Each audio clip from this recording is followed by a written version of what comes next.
ओम जन्माद्यस्य यतोन्मयादितरतश्चार्तेष्वभिज्ञस्वराट् तेने ब्रह्महृदाय आदिकवये मुह्यन्ति यं सूरयः तेजो वारिमृदां यथा विनिमयो यत्र त्रिसर्गो मृषा धाम्ना स्वेन सदा निरस्तकुहकं सत्यं परं धीमहि सृष्टिस्थित्यप्यहेया नियतिदृशितमो बन्धमोक्षाश्च यस्मात् अस्य श्री ब्रह्मरुद्र प्रभृतिसुरनरद्वीषशत्रुत्मकस्य विष्णोर्व्यस्ताः समस्ताः सकलगुणनिधिः सर्वदोषव्यपेतः पूर्णानन्दाव्ययो यो गुरुरपि परमश्चिन्तयेतं महान्तम् धर्मप्रोज्झितकैतवोऽत्र परमः निर्मत्सराणां सतां वेद्यं वास्तवमत्र वस्तुशिवदं तापत्रयोन्मूलनं श्रीमद्भागवते महामुनिकृते किं वा परैरीश्वरः सद्यो हृद्यवरुध्यतेऽत्र कृतिभिः शुश्रूषुभिस्तक्षणात् निगमकल्पतरोर्गलितं फलं शुकमुखादमृतद्रवसंयुतं पिबत भागवतं रसम् आलयं मुहुरहो रसिकाः भुवि भावुकाः अभ्रमं भङ्गरहितम् अजडं विमलं सदा आनन्दतीर्थमतुलं भजे तापत्रयापहं भवति यदनुभावादेडमूकोऽपि वाग्मी जडमतिरपि जन्तुर्जायते प्राज्ञमौलिः सकलवचनचेतो देवता भारती सा मम वचसि निधत्तां सन्निधिं मानसे च अस्मद्गुरुसमारम्भां टीकाकृत्पादमध्यगां श्रीमदाचार्यपर्यन्तां वन्दे गुरुपरम्परां विद्यायां विबुधाचार्यं वेदज्ञानाब्धिचन्दिरं दुर्मतध्वान्तमार्ताण्डं सत्यध्यानमुनिं भजे 50 वर्षपर्यन्तं सततं रामपूजकः श्रीसत्यप्रमोदगुरुराट् भासतां नो हृदम्बरे बन्धुस्त्वं गुरुरिष्टदैवतमिति त्वत्पाद 50 वर्षपर्यन्तं सततं रामपूजकः श्रीसत्यप्रमोदगुरुराट् भासतां नो हृदम्बरे बन्धुस्त्वं गुरुरिष्टदैवतमिति त्वत्पादपङ्केरुहं प्राप्तं मां परिपालयेति सततं याचे निबद्धाञ्जलिः चित्तं मद्गुणदोषचिन्तनविधौ नूनं मनाङ्मा कृताः श्रीसत्यात्मगुरो त्वदङ्घ्रियुगलं हित्वा न मे सद्गतिः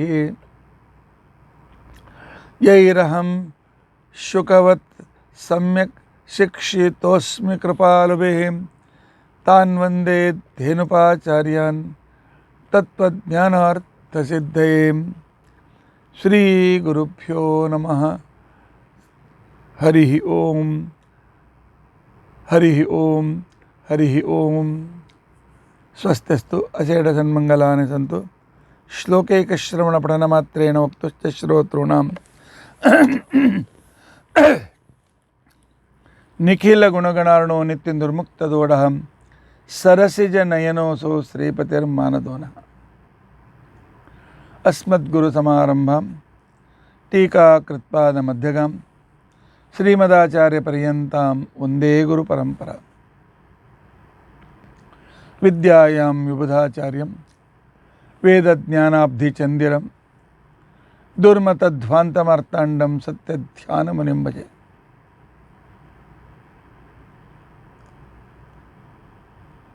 श्रीगुरुभ्यो नमः हरिः ओम हरिः ओम हरिः ओम स्वस्तिस्तु अचेडसन्मङ्गलानि सन्तु श्लोकैकश्रवणपठनमात्रेण वक्तुश्च श्रोतॄणां ನಿಖಿಲ ಕಲಿಕೃತ ಕಲ್ಮಷಾಪನೋದನ ಪುಟತಲೆ ಶ್ರೀಮದ್ಭಾಗವತೆ ದಶಮಸ್ಕಂದಾಂತರ್ಗತ ಪ್ರಾರಂಭೆ ಸತಿ ಕಿಂಚಿತ್ ಪೂರ್ವಕಥಾನುವಾದ. ಹರಿ ಓಂ ಹರಿ ಓಂ ಹರಿ ಓಂ. ಅಕ್ರೂರ ರಥದಲ್ಲಿ ಕುಳಿತು ಶ್ರೀಕೃಷ್ಣ ಹೇಗಿದ್ದಾನೆ, ಮೂಲ ರೂಪದಲ್ಲಿ ನಾರಾಯಣ ಯಾವ ರೀತಿಯಿಂದ ಇರಬಹುದು, ನನಗೆ ಕೃಷ್ಣ ಯಾವ ರೀತಿಯಿಂದ ಕಾಣಬಹುದು, ನಾನು ಅವನ ಜೊತೆಯಲ್ಲಿ ಹೇಗೆ ವ್ಯವಹರಿಸಬಹುದು, ಅವನು ನನಗೆ ಯಾವ ರೀತಿಯಾಗಿರ್ತಕ್ಕಂಥ ರೀತಿಯಲ್ಲಿ ನನ್ನ ಜೊತೆ ಮಾತನಾಡ್ಬೋದು ಅನ್ನೋ ಒಂದು ಕಲ್ಪನೆ ಮಾಡ್ತಾ ಮಾಡ್ತಾ ಹೊರಟಿದ್ದಾನೆ. ನಿನ್ನೆ ಅವನು ಹೇಳ್ತಾನೆ, ಧರ್ಮ ಅನ್ನುವ ಒಂದು ಸಂಪೂರ್ಣವಾಗಿರ್ತಕ್ಕಂಥ ಬ್ರಿಡ್ಜ್, ಸೇತುವೆ,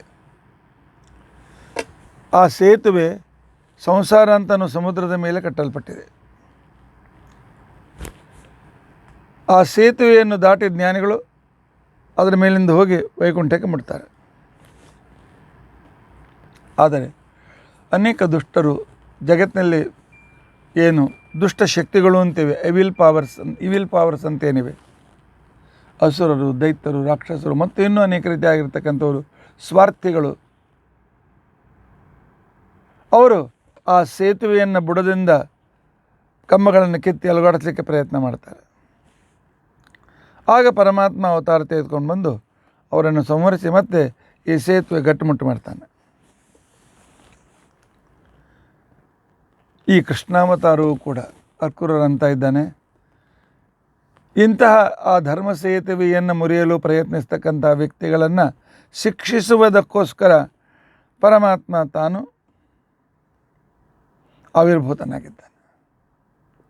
ಆವಿರ್ಭೂತನಾಗಿ ಅರ್ಜುನನ ಮುಖಾಂತರ ನಮಗೆ ಆಶ್ವಾಸನೆಯನ್ನು ಕೊಡ್ತಾ ಇದ್ದಾನೆ ಪರಮಾತ್ಮ.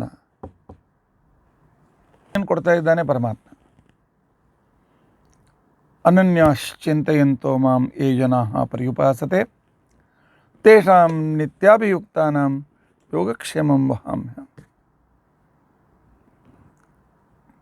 ನನ್ನ ಪರಮಾತ್ಮನ ಹೊರತು ಬೇರೆ ಗತಿ ಇಲ್ಲ ಅಂತ ತಿಳ್ಕೊಂಡು ಅಂಥೇಳಿ ನನಗೆ ಯಾರು ಶರಣು ಬರ್ತಾರೆ,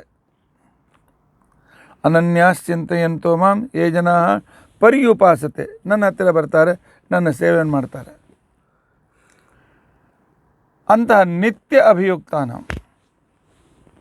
ನಿತ್ಯದಲ್ಲಿಯೂ ಕೂಡ ವಿಶಿಷ್ಟ ಯೋಗದಲ್ಲಿ ಆಸಕ್ತರಾಗಿರ್ತಕ್ಕಂಥ ಅವರ ಯೋಗಕ್ಷೇಮವನ್ನು ನಾನು ವಹಿಸ್ತೇನೆ. ಯೋಗಕ್ಷೇಮ ಅಂತ ತಿಳ್ಕೊಂಡಂತಂದ್ರೇನು? ಪ್ರಾಪ್ತಸ್ತ್ಯ ಪರಿರಕ್ಷಣಂ ಯೋಗ. ಇಲ್ಲಿವರೆಗೂ ಏನು ಸಿಕ್ಕಿದೆ ಅದು ಕೈಬಿಟ್ಟು ಹೋಗದಂತೆ ನೋಡಿಕೊಳ್ಳುವುದು, ಅದನ್ನು ಇಷ್ಟು ದಿವಸ ಆಗಿರ್ತಕ್ಕಂಥ ಸಾಧನೆ ಅದನ್ನು ಸರಿಯಾಗಿ ಸುರಕ್ಷಿತವಾಗಿಡುವುದು, ಇದು ಯೋಗ. ಅಪ್ರಾಪ್ತಸ್ಯ ಪ್ರಾಪ್ತಿ ಕ್ಷೇಮ. ಇನ್ನು ಹೊಸ ಪರಮಾತ್ಮನ ವಿಶೇಷ ಇನ್ನೂ ಹೆಚ್ಚಿನ ಭಕ್ತಿ, ಮುಂದೆ ಭಗವಂತನ ಅನುಗ್ರಹ, ಅದರಿಂದ ಮೋಕ್ಷ, ಇವೆಲ್ಲ ಕ್ಷೇಮ ಅಂತ ಅನ್ಸ್ಕೊಳ್ತಾರೆ. ಈ ರೀತಿಯಾಗಿ ಯೋಗಕ್ಷೇಮಂ ವಹಾಮ್ಯಹಂ ಅಂತ ತಿಳ್ಕೊಂಡು ಅಂತೇಳಿ LIC ಅವರು ಇಷ್ಟೆಲ್ಲ ಯೋಗಕ್ಷೇಮ ಮಾಡೋದಿಲ್ಲ. ಆದರೂ ನಾವು ತುಂಬಿದ ಹಣ ಸ್ಥಿರ ಇಳುತ್ತೀರಿ, ಅದರ ಮೇಲೆ ಬೋನಸ್ ಸೇರಿಸಿ ಕೊಡ್ತಾರೆ. ಯೋಗಕ್ಷೇಮಂ ವಹಾಮ್ಯ. ಇನ್ನು ವೃಂದಾವನ ವಾಸಿಗಳು, ಗೋಪಾಲಕರು, ಗೋಪಿಯರು, ಮಹಾಪರಮಭಕ್ತರು, ಪರಮಾತ್ಮನ ಮಂಗಲಕರವಾಗಿರ್ತಕ್ಕಂಥ ಅನೇಕ ಚರಿತ್ರೆಯನ್ನು ಕಣ್ಣಾರೆ ಕಂಡಿರ್ತಕ್ಕಂಥವರು, ಕಂಡು ಮನಸ್ಸಿನಲ್ಲಿ ಸ್ಥಿರವಾಗಿಟ್ಟು ಪುನಃ ಆ ಭಗವಂತನ ಮಹತ್ವಪೂರ್ಣವಾದ ಕೀರ್ತನೆಯನ್ನು ಮಾಡತಕ್ಕಂತಹ ಅದ್ಭುತ ಸಾಧಕರು ವೃಂದಾವನವಾಸಿಗಳು. ಅವರು ಎಷ್ಟು ಪುಣ್ಯ ಮಾಡಿರ್ಬೋದು. ಈ ಕೃಷ್ಣ ಗೋವಳರಲ್ಲಿ ಒಬ್ಬನಲ್ಲ. ಈ ಕೃಷ್ಣ ಬ್ರಹ್ಮಾದಿಗಳಿಂದಲೂ ಸ್ತುತ್ಯ ಅಲ್ಲ, ಬ್ರಹ್ಮಾದಿಗಳಿಗೂ ಜ್ಞಾನ ಕೊಡುವ ಗುರು. ಗುರು ಅಂತಂದರೆ ಶಿಷ್ಯನ್ಕಿಂತ 4 ಪಟ್ಟು ಅವನಿಗೆ ಬರ್ತಾ ಇರ್ಬೇಕು, ಅವಾಗ ಗುರು ಆಗ್ತಾನೆ ಅವನು. ಅಷ್ಟೇ ಅಲ್ಲ, ಮಹಿದಾಸ, ವೇದವ್ಯಾಸ ಇತ್ಯಾದಿ, ದತ್ತಾತ್ರೇಯ ಇತ್ಯಾದಿ ಅನೇಕ ರೂಪಗಳಿಂದ ಜಗತ್ತಿಗೆ ತತ್ವಜ್ಞಾನವನ್ನು ಪರಮಾತ್ಮ ಉಪದೇಶ ಮಾಡಿ ನಾನು ಗುರು ಅಂತ ಅನ್ನೋದನ್ನು ನಮಗೆ ಪ್ರಮಾಣದ ಸಹಿತವಾಗಿ ತೋರಿಸಿಕೊಟ್ಟಿದ್ದಾನೆ. ಯಾವ ಭಗವಂತನ ಮೇಲೆ, ಯಾವ ಶ್ರೀಕೃಷ್ಣನ ಮೇಲೆ ಗೋಪಿಕೆಯ 10-12 ವರ್ಷದ ವಯಸ್ಸಿನ ಹುಡುಗಿಯರಿಂದ ಪ್ರಾರಂಭ ಮಾಡಿ 80-90 ವರ್ಷದ ಮುದುಕಿಯರೂ ಕೂಡ ಹಗಲು ರಾತ್ರಿ ಯಾವನ ರೂಪದಿಂದ ಆಕರ್ಷಿತರಾಗಿ ಆ ರೂಪವನ್ನು ಚಿಂತನೆ ಮಾಡ್ತಾ ಇರ್ತಾರೆಯೋ ಅಂತಹ ಸೌಂದರ್ಯದ ಗಣಿ ನಮ್ಮ ಈ ಶ್ರೀಕೃಷ್ಣ. ಹೇಗಿರ್ಬೋದು? ಅಕ್ರೂರ ಸ್ವಲ್ಪ ಹೊತ್ತು ಕುದುರೆ ನಿಲ್ಲಿಸ್ತಾನೆ. ಕೃಷ್ಣ ಹೇಗಿರ್ಬೋದು? ಎಷ್ಟು ಸುಂದರ ಇರ್ಬೋದು? ನಾವು ನೋಡಲಿಕ್ಕೆ ಕಾಣಲಿಕ್ಕೆ ಸಿಗ್ತಕ್ಕಂಥ ಸೌಂದರ್ಯಕರವಾದ ವಸ್ತುಗಳು ಹೂಗಳು, ಆದರೆ ಸಾಯಂಕಾಲ ಬಾಡಿ ಹೋಗ್ತವೆ. ಚಿಗುರೆಲೆಗಳು ಕೆಲವು ದಿವಸದ ಮೇಲೆ ಅವು ಬೇರ್ಸಾಗ್ತವೆ. ಆನಂತರ ಸುಂದರವಾಗಿ ಕಾಣ್ತಕ್ಕಂಥ ವಸ್ತು ಸೂರ್ಯೋದಯದಲ್ಲಿ ಆ ಅರುಣೋದಯ ಸೂರ್ಯೋದಯ, ಆದರೆ ಮಧ್ಯಾಹ್ನ ಬರುವಂತೆ ನಮ್ಮ ಮೈ ಸುಡ್ತಾನೆ ಈ ಸೂರ್ಯ, ಇಲ್ಲ ಚಂದ್ರ, ಪೂರ್ಣಿಮಾ ಚಂದ್ರ, ನಕ್ಷತ್ರಗಳ ರಾಜ ಎಷ್ಟು ಸುಂದರವಾಗಿದ್ದಾನೆ, ತಂಪಾಗಿರ್ತಕ್ಕಂಥ ಗಾಳಿಯನ್ನು ಕೊಡ್ತಾನೆ. ಆದರೂ ಅವನ ಮಧ್ಯದಲ್ಲಿ ಒಂದು ಕಲಂಕ ಇದೆ. ದೇವತೆಗಳನ್ನು ನೋಡೋಣ ಅಂತಂದರೆ ಅವರಲ್ಲಿ ಒಂದಿಲ್ಲ ಒಂದು ದೋಷಗಳು, ಕೊನೆಗೆ ಅಸ್ವಾತಂತ್ರ್ಯ ಅಂತನೋ ದೋಷ ಇದ್ದೇ ಇದೆ. ಆದರೆ ಯಾವ ವ್ಯಕ್ತಿಯ ಸೌಂದರ್ಯ ನೋಡಿ ಗೋಪಿಕಾಸ್ತ್ರೀಯರು ಹೇಳ್ತಾ ಇದ್ದಾರೆ, ದೇವರು ನಮ್ಮ ಕಣ್ಣು ಕೊಟ್ಟಿದ್ದು ಸಾರ್ಥಕವಾಯಿತು. ನಮ್ಮ ಕಣ್ಣಿನ ಸಕಲ ಬಾಯಾರಿಕೆ ತೀರಿ ತೃಪ್ತವಾಗಿ ಹೋಗಿದೆ, ಕಣ್ಣಿನ ಹಸಿವು ತೀರಿ ಹೋಗಿದೆ ಅಂತ ಗೋಪಿಕಾಸ್ತ್ರೀಯರ ಸಫಲತೆಗೆ ಮುಖ್ಯ ಆಲಂಬನ ವಿಭಾವ ಶ್ರೀಕೃಷ್ಣ. ದೃಶ್ಯಮಾನ್ ಮಹೋತ್ಸವಂ, ಕಣ್ಣಿದ್ದವರಿಗೆ ದಿನಾಲು ಉತ್ಸವದ ಮೇಲೆ ಉತ್ಸವಗಳು. ಅಷ್ಟು ಪರಮಾತ್ಮನ ವಿವಿಧ ರೂಪಗಳ ದರ್ಶನ ಮಾಡ್ತಾ ಇರಬೇಕಲ್ಲ. ಆ ಕೃಷ್ಣ ಹೇಗಿರ್ಬೋದು? ಕೇಳಿದ್ದಾನೆ, ನೋಡಿ ಗೊತ್ತಿಲ್ಲ. ನಿಜವಾಗಿಯೂ ಜಗತ್ತಿನ ಸೌಂದರ್ಯದ ರಾಣಿ ಮಹಾಲಕ್ಷ್ಮೀ ದೇವಿ, ಕಾಮದೇವನ ತಾಯಿ. ಕೋಟ್ಯಾವಧಿ ಕಾಮದೇವರಿಗಿಂತಲೂ ಸುಂದರಳು. ಇಂತಹ ವ್ಯಕ್ತಿಯೇ ಯಾವನ ಕಡೆ ಆಕರ್ಷಿತಳಾಗ್ತಾಳೆ ಅಂತಂದಮೇಲೆ, ಆ ಪರಮಾತ್ಮನ ರೂಪ ನೋಡಿ ಆಕರ್ಷಿತಳಾಗ್ತಾಳೆ ಅಂತಂದಮೇಲೆ ಆ ಭಗವಂತನ ಸೌಂದರ್ಯ ಎಷ್ಟಿರಬೇಕು? ಸುಂದರ ಶಬ್ದ ಬಂದದ್ದೇ ಈ ಕೃಷ್ಣನಿಂದ. ಸುಂದರ ಶಬ್ದದ ಪ್ರವೃತ್ತಿ ನಿಮಿತ್ತನೇ ಈ ಶ್ರೀಕೃಷ್ಣ. ಸುಂದರ,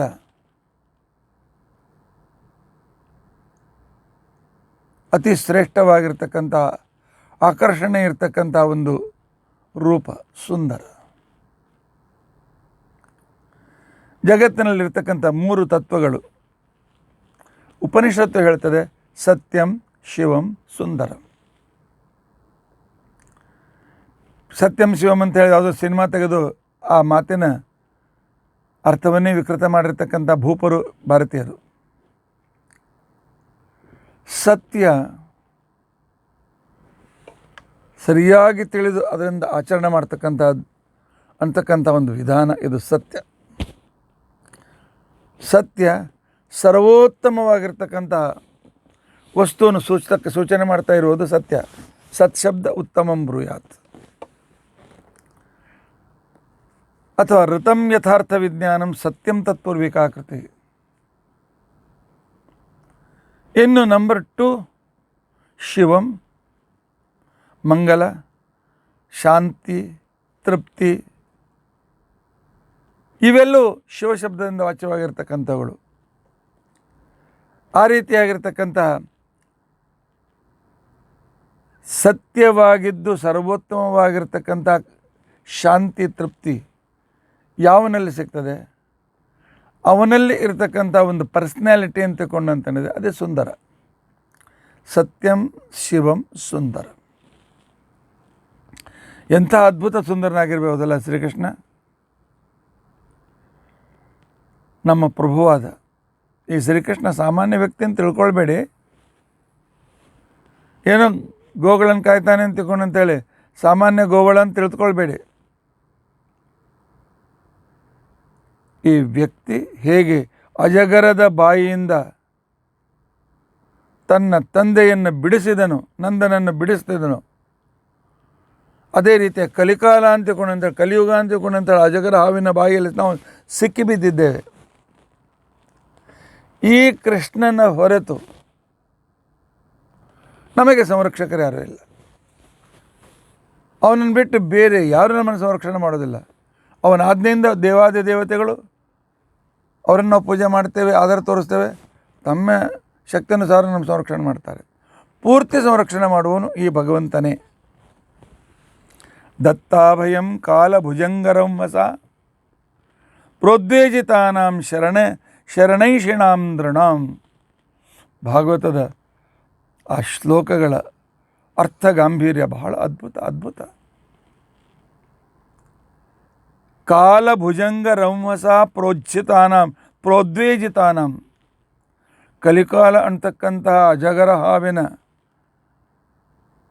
ಆ ವೇಗದಿಂದ, ನುಂಗುವಿಕೆಯಿಂದ ಇನ್ನು ನಮ್ಮ ಗತಿ ಮುಗಿದೋಯ್ತು, ನಾವೇನು ಜೀರೋ ಅಂತನ್ನುವ ಜನರನ್ನು ಕೂಡ ಪರಮಾತ್ಮ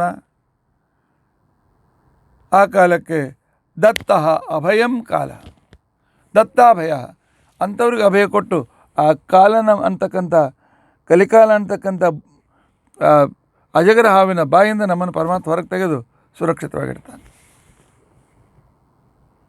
ಇಂಥ ಕೃಷ್ಣನ ನಾನು ನೋಡ್ಲಿಕ್ಕೆ ಹೊಂಟಿದ್ದೇನೆ. ಎಷ್ಟು ಜನ್ಮದ ಪುಣ್ಯ ಸಫಲವಾಯಿತೋ ಗೊತ್ತಿಲ್ಲ. ಭಗವಂತ ಶ್ರದ್ಧೆಯಿಂದ ತನಗೆ ಶರಣು ಬಂದಿರತಕ್ಕಂಥ ಜನರ ಕೈ ಬಿಡೋದಿಲ್ಲ. ಬಲಿಚಕ್ರವರ್ತಿ ಕಡೆಯಿಂದ 3 ಪಾದ ಭೂಮಿ ನೆವದಿಂದ ಸಂಪೂರ್ಣ ಜಗತ್ತನ್ನು ತಾನು ಸ್ವೀಕರಿಸಿ ಇಂದ್ರನಿಗೆ ಅವನ ಸ್ಥಾನವನ್ನು ತಿರುಗಿಕೊಟ್ಟ. ಆದರೆ ಭಕ್ತಿಯಿಂದ ತನಗೆ ದಾನ ಕೊಟ್ಟ ಬಲಿಯನ್ನು ಅವನು ಇಗ್ನೋರ್ ಮಾಡಲಿಲ್ಲ, ತಿರಸ್ಕರಿಸಲಿಲ್ಲ. ಸುತ್ತಳದ ರಾಜ್ಯವನ್ನು ಕೊಟ್ಟು ತಾನೇ ಅಲ್ಲಿ ಬಾಗಿಲಿನಲ್ಲಿ ದಿನಾಲು ದರ್ಶನವನ್ನು ಕೊಡ್ತಾ ಇದ್ದಾನೆ. ಆದ್ದರಿಂದ ಈ ಪರಮಾತ್ಮ ತನ್ನನ್ನು ಪೂಜಿಸ್ತಕ್ಕಂಥವ್ರನ್ನು ಕೈ ಬಿಡೋದಿಲ್ಲ. ನಿಶ್ಚಿತ. ನಾನು ಕೇಳಿದ್ದೇನೆ, ಪರಮಾತ್ಮನ ಜೊತೆಗೆ ರಾಸಕ್ರೀಡೆಯನ್ನು ಆಡುವಾಗ ಹೆಣ್ಣುಮಕ್ಕಳು ಕುಣಿದು ಕುಪ್ಪಳಿಸಿ ದಣಿದು ಬಸವಳಿದು ಆ ಕಾಲದಲ್ಲಿ ಅರ್ಧ ಮೂರ್ಛಿತರಾಗಿ ಕೈ ಹಿಡಿದು ನೆಲದ ಮೇಲೆ ಕೂತ್ರೆ ಪರಮಾತ್ಮ ಬಂದು, ಗೋಪಿ ದಣವೈತೆ ನಿನಗೆ ಅಂಥೇಳಿ ಅವನ ಕೈ ಹಿಡಿದು ಅವಳ ತಲೆ ಮೇಲೆ ಕೈ ಆಡಿಸಿ ಅದಾಕ್ಷಣಕ್ಕೇನೆ ಸಂಪೂರ್ಣ ಶ್ರಮ ಹೊರಟೋಗ್ಬಿಡ್ತಾ ಇತ್ತು. ಮತ್ತೆ ಪುನಃ ಎದ್ದು ಉತ್ಸಾಹದಿಂದ ಕುಣಿತಾ ಇದ್ರಂತೆ.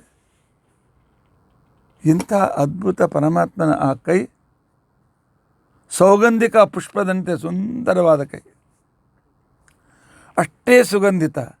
ಆ ಸುಗಂಧಿತ ಕೈ ಆ ಗೋಪಿಕಾಸ್ತ್ರೀಯರ ತಲೆ ಮೇಲೆ ಇಟ್ಟಾಗ, ಆ ಗೋಪಿಕಾಸ್ತ್ರೀಯರ ಎದೆ ಮೇಲೆ ಇಟ್ಟಾಗ ಎಲ್ಲ ಶ್ರಮವನ್ನು ಮರೆತು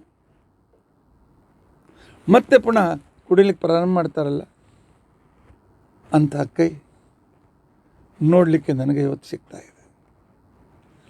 ಯದ್ವಾ ವಿಹಾರೇ ವ್ರಜಯೋಷಿತಾಂ ಶ್ರಮಂ ಸ್ಪರ್ಶೇನ ಸೌಗಂಧಿಕ ಗಂಧ್ಯುಪಾನುದತ.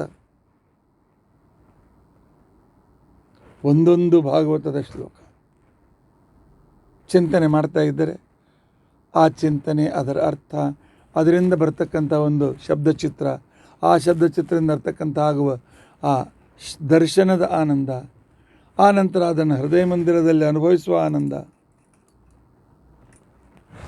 ಇದನ್ನು ನಮ್ಮ ಜೀವನದಲ್ಲಿ ತಂದರೆ ನಮ್ಮಷ್ಟು ಸುಖಿಗಳು ಯಾರೂ ಇಲ್ಲ.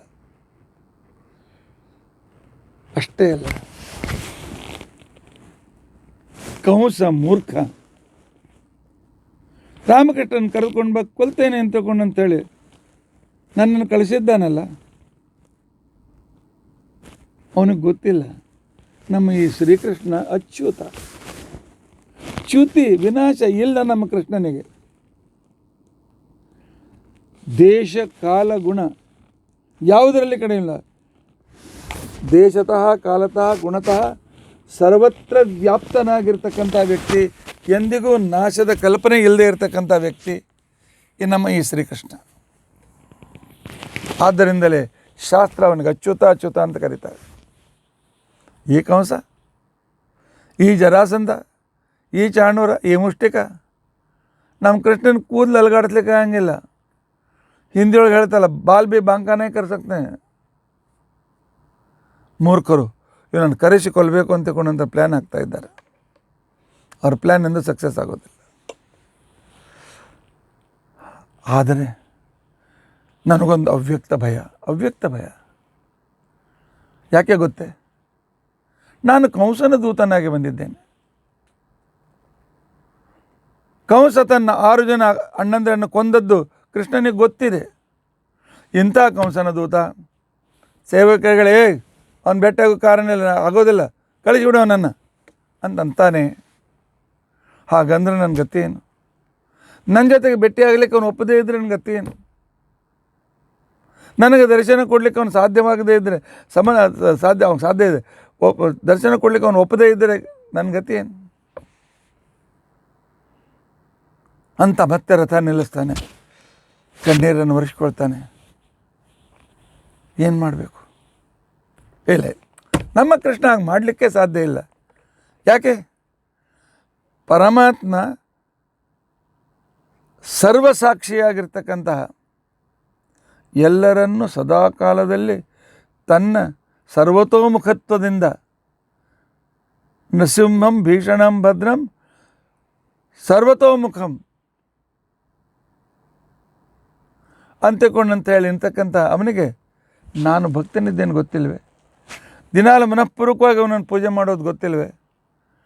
ಆ ಕೃಷ್ಣನ ಮಹಿಮೆಯನ್ನು ಮಥುರೆಯಲ್ಲಿ ಮನೆ ಮನೆಗೆ ಉದ್ಧವನ ಜೊತೆಯಲ್ಲಿ ಮುಟ್ಟಿಸಿದ್ದು ಆ ಕೃಷ್ಣನಿಗೆ ಗೊತ್ತಿರಬೇಕಲ್ಲ. ನಿಶ್ಚಿತವಾಗಿಯೂ ಕೂಡ ನನ್ನ ಆಂತರಿಕವಾದ ಆ ರಹಸ್ಯವನ್ನು ಅರ್ಥ ಮಾಡಿಕೊಂಡಿದ್ದಾನೆ ಕೃಷ್ಣ. ನ ಮೈಯು ಉಪೇತಿ ಅಪ್ರಿಯ ಬುದ್ಧಿ ಮಚ್ಯುತ. ನನ್ನ ಮೇಲೆ ಏನಾದರೂ ಅಪ್ರಿಯವಾದಂಥ ವಿಚಾರ ಮಾಡ್ತಾನೆ? ಇಲ್ಲ. ಭಗವದ್ಗೀತೆ ಅವನನ್ನು ಕ್ಷೇತ್ರಜ್ಞ ಅಂತೇಳಿ ಕರೆದಿದೆ. ಆ ಕ್ಷೇತ್ರಜ್ಞ ಅಂತಂದರೆ, ಕ್ಷೇತ್ರ ಅಂದರೆ ವಿಶಾಲವಾದ ಜಗತ್ತು, ಅನಂತ ಜೀವರಾಶಿಗಳು ಅವರ ಮನಸ್ಸಿನಲ್ಲಿ ಇದ್ದುಕೊಂಡು, ಹೃದಯದಲ್ಲಿದ್ದುಕೊಂಡು ಅವರಿಗೆ ಅದರ ಅನುಭವ ಕೊಡ್ತಾ ತಿಳಿದುಕೊಂಡು ತಿಳಿಸುವ ಈ ಶ್ರೀಹರಿ ಅವನು ನನ್ನನ್ನು ತಿರಸ್ಕರಿಸು. ಕಂಸನ ದೂತ ಅಂತ ತಿಳ್ಕೊಂಡು ಅಂತೇಳಿ ನನಗೆ ತಿರಸ್ಕರಿಸುವುದಿಲ್ಲ. ನನಗೆ ನಿರ್ಧಾರ ಇದೆ. ನನಗೆ ನಿಶ್ಚಿತವಾಗಿಯೂ ಇದರ ಬಗ್ಗೆ ಸಂಶಯವಿಲ್ಲ. ನನಗೆ ನಾನು ಹೋಗ್ತೇನೆ. ಹೋಗಿ ಮಾಡಿದ ಕ್ಷಣಕ್ಕೇನೆ, ಆ ಸೃಷ್ಟಿಗಳನ್ನು ಕಾಣಿದ ಕ್ಷಣಕ್ಕೇನೆ ಸಾಷ್ಟಾಂಗ ನಮಸ್ಕಾರ ಆಗ್ತೇನೆ. ತೇಜಸ್ಸು ಎಲ್ಲಿದೆ ಅಲ್ಲಿ ಶರಣಾಗತಿ ನಾವು ಸ್ವೀಕಾರ ಮಾಡಲೇಬೇಕಾಗ್ತದೆ. ನಮಸ್ಕಾರ ಮಾಡಿ ಏಳು ಅಕ್ರೂರ ಅಂತಂದಮೇಲೆ ಎದ್ದು ಕೈ ಜೋಡಿಸಿಕೊಂಡು ಕೈ ಜೋಡಿಸಿ ನಿಂತ್ಕೊಳ್ತೇನೆ. ಆ ನಿಂತ್ಕೊಂಡಾಗ ಆ ಕಾಲದಲ್ಲಿ ಪರಮಾತ್ಮ ನಾನು ನೋಡ್ತಾನೆ. ನಾನು ಭಕ್ತ ಬಂದ ಅಂಥೇಳಿ ಅವನ ಕಣ್ಣಲ್ಲಿ ಆನಂದಾಶ್ರು ಬರ್ಬೋದಲ್ಲ. ಅವನ ಕಣ್ಣು ಬಹಳ ದಿವಸದ ಮೇಲೆ ಭೇಟಿಯಾದೆ ಅಂತೇಳಿ 2 ಹನಿ ಆನಂದಾಶ್ರುಗಳು ಬೀಳ್ಬೋದಲ್ಲ. ಆ ಕಾಲದಲ್ಲಿ ಆನಂದಾಶ್ರುಗಳಿಂದ ಒದ್ದೆಯಾಗಿರ್ತಕ್ಕಂಥ ಕಣ್ಣುಗಳಿಂದ ನಾನು ನೋಡಿ ನಕ್ಕು, ಅಕ್ರೂರ ಬಾರಪ್ಪ ಅಂತ ಪರಮಾತ್ಮ ಅಂತಾನೆ. ಇದಕ್ಕೇನೆ ಅಂತಾರೆ ನಿಧಿಧ್ಯಾಸನ. ಶ್ರವಣಂ ಕೀರ್ತನಂ ವಿಷ್ಣು ಸ್ಮರಣ. ಆ ಸ್ಮರಣದ ಇನ್ನು ಮುಂದೆ ಬರುವುದನ್ನು ಕಲ್ಪನೆ ಮಾಡಿ ಸ್ಮರಣ ಮಾಡ್ತಾ ಇದ್ದಾನೆ. ಹಿಂದೆ ತಾನು ಅನುಭವಿಸಿದ ಅನುಭವಗಳನ್ನು ಸ್ಮರಿಸ್ತಾ ಇದ್ದಾನೆ. ಇಂತಹ ಈ ಶ್ರೀಕೃಷ್ಣ ನನ್ನ ಕಡೆಗೆ ನೋಡಿದಾಗ ಎಷ್ಟು ದಿವಸ ಆ ದುಷ್ಟ ಕಂಸನ ಸೇವೆ ಮಾಡಿದ ಏನು ದೋಷಗಳೇ ಪಾಪಗಳಿವೆಲ್ಲ ಎಲ್ಲ ತೊಳೆದು ಹೋಗ್ಬಿಡ್ತವೆ, ಎಲ್ಲ ತೊಳೆದು ಹೋಗಿಬಿಡ್ತವೆ. ಆ ನಂತರ ನನ್ನ ಸಂಶಯಗಳು ಮುಕ್ತವಾಗಿ ಎಲ್ಲ ಭಗವಂತನ ಬಗ್ಗೆ ಇರತಕ್ಕಂಥ ಸಕಲ ಸಂಶಯಗಳು ನಾಶವನ್ನು ಹೊಂದಿ ಆಗ ನಾನು ಆತ್ಮಾನಂದವನ್ನು ಅನುಭವಿಸ್ತೇನೆ. ಇದಕ್ಕೆ ಆತ್ಮಾನಂದ ಅಂತಂತಾರೆ. ಆತ್ಮನ ಬಗ್ಗೆ ಯಾವುದೇ ರೀತಿಯಾಗಿರ್ತಕ್ಕಂಥ ಸಂಶಯ ವಿಪರ್ಯಯಗಳನ್ನು ಇಟ್ಟುಕೊಳ್ಳದೆ ಆ ಆತ್ಮನ ಅತ್ಯದ್ಭುತವಾಗಿರ್ತಕ್ಕಂಥ ಮಹಿಮೆ ಜ್ಞಾನಾನಂದಗಳನ್ನು ಸ್ಮರಿಸ್ತಾ ಆ ಪರಮಾತ್ಮನೇ ಹೃದಯದಲ್ಲಿದ್ದ ಆ ಪರಮಾತ್ಮನ ಜೊತೆಗೆ ಅವನ ಅಪ್ಪುಗೆಯಲ್ಲಿ ಪಡ್ತಕ್ಕಂತಹ ಒಂದು ತೃಪ್ತಿ ಇದೆಯಲ್ಲ, ಇದಕ್ಕೆ ಆತ್ಮಾನಂದ ಅಂತ ಕರೀತಾರೆ. ಇದಕ್ಕೆ ಅಪರೋಕ್ಷ ಜ್ಞಾನ ಅಂತ ತಿಳ್ಕೊಂಡಂತೇಳಿ ಕರೀತಾರೆ. ಇದಕ್ಕೇನೆ ಸರ್ವಾನಂದ ಅಂತ ಕರೀತಾರೆ. ಜೀವನ್ಮುಕ್ತಿತ್ವ ಅಂತ ತಿಳ್ಕೊಂಡು ಇದಕ್ಕೆ ಕರೀತಾರೆ. ಇಂಥವರೇ ಜೀವನ್ಮುಕ್ತರಲ್ವೇ? ಸಪದ್ಯಪಸ್ತಧ್ವ ಸಮಸ್ತ ಕಿಲ್ಬಿಷ ಓಢಾ ಮುದಂ ವೀತ ಶಂಕ ಊರ್ಜಿತಾಮೆ. ಸಂಪೂರ್ಣ ಎಲ್ಲ ಬಿಟ್ಟು ಹೋಗ್ಬಿಡ್ತದೆ. ಆಗ ಪರಮಾತ್ಮ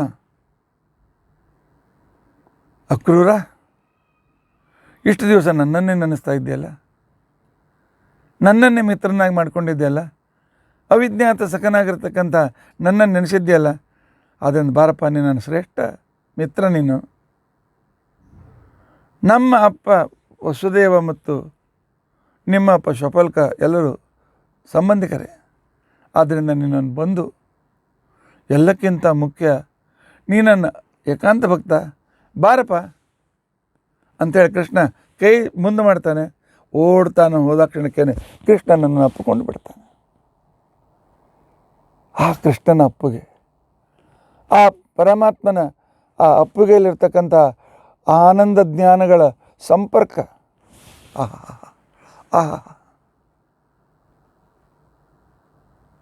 ಆನಂದ ಅನುಭವಿಸ್ತಾ ಇದ್ದಾನೆ ಅಕ್ರೂರ. ಪರಮಾತ್ಮನ ಹತ್ತಿರ ಹೋಗುವಾಗ ಮುಂದೆ ಬರತಕ್ಕಂಥ ಈ ಆನಂದದ ಅನುಭವ ಈಗಿನಿಂದೇ ಪ್ರಾರಂಭ ಮಾಡ್ತಾರೆ ಜ್ಞಾನಿಗಳು. ನಂತರ ಪಡೆದ ಮೇಲಿನ ಸುಖ ಬೇರೆ, ಆ ನಂತರ ಅದರ ಸ್ಮೃತಿಯ ಸುಖ ಬೇರೆ. ಇದೇ ಮೋಕ್ಷ ಅಲ್ವೇ? ಆ ಕಾಲಕ್ಕೆ ಪರಮಾತ್ಮ ಹೇಳ್ತಾನೆ, ಆಗ ನನ್ನ ಪರಮಾತ್ಮ ಯಾವಾಗ ಆಲಿಂಗನ ಮಾಡಿಕೊಳ್ತಾನೆ, ನನಗೆಲ್ಲ ಸಂಚಿತ ಆಗಾಮಿ ಕರ್ಮಗಳೆಲ್ಲ ನಷ್ಟವಾಗಿಬಿಡ್ತದೆ, ಸಂಪೂರ್ಣವಾಗಿ ಹೊರಟೋಗಿಬಿಡ್ತಾರೆ. ಕಾಮ ಲೋಭಾದಿಗಳ ಬಂಧನವನ್ನು, ನಾನು ಅಜ್ಞಾನ ಕಾಮ ಬಂಧನವನ್ನು ಸಂಪೂರ್ಣವಾಗಿ ಕಳಚಿಕೊಂಡು ಬಿಡ್ತೇನೆ. ಹೇಗೆ ಒಂದು ಸಾಧಾರಣ ನೀರು, ಅವನ ಕಾಲಕ್ಕೆ ನಳ ಇರಲಿಲ್ಲ, ಈಗ ನಾವು ನೋಡಬೇಕಾದ್ರೆ ಆ ನಳದ ನೀರು ಎಲ್ಲೆಲ್ಲಿಂದ ಹೊರದು ಬಂದಿದೆ, ಯಾರ್ಯಾರೋ ಮುಟ್ಟಿದ್ದಾರೆ.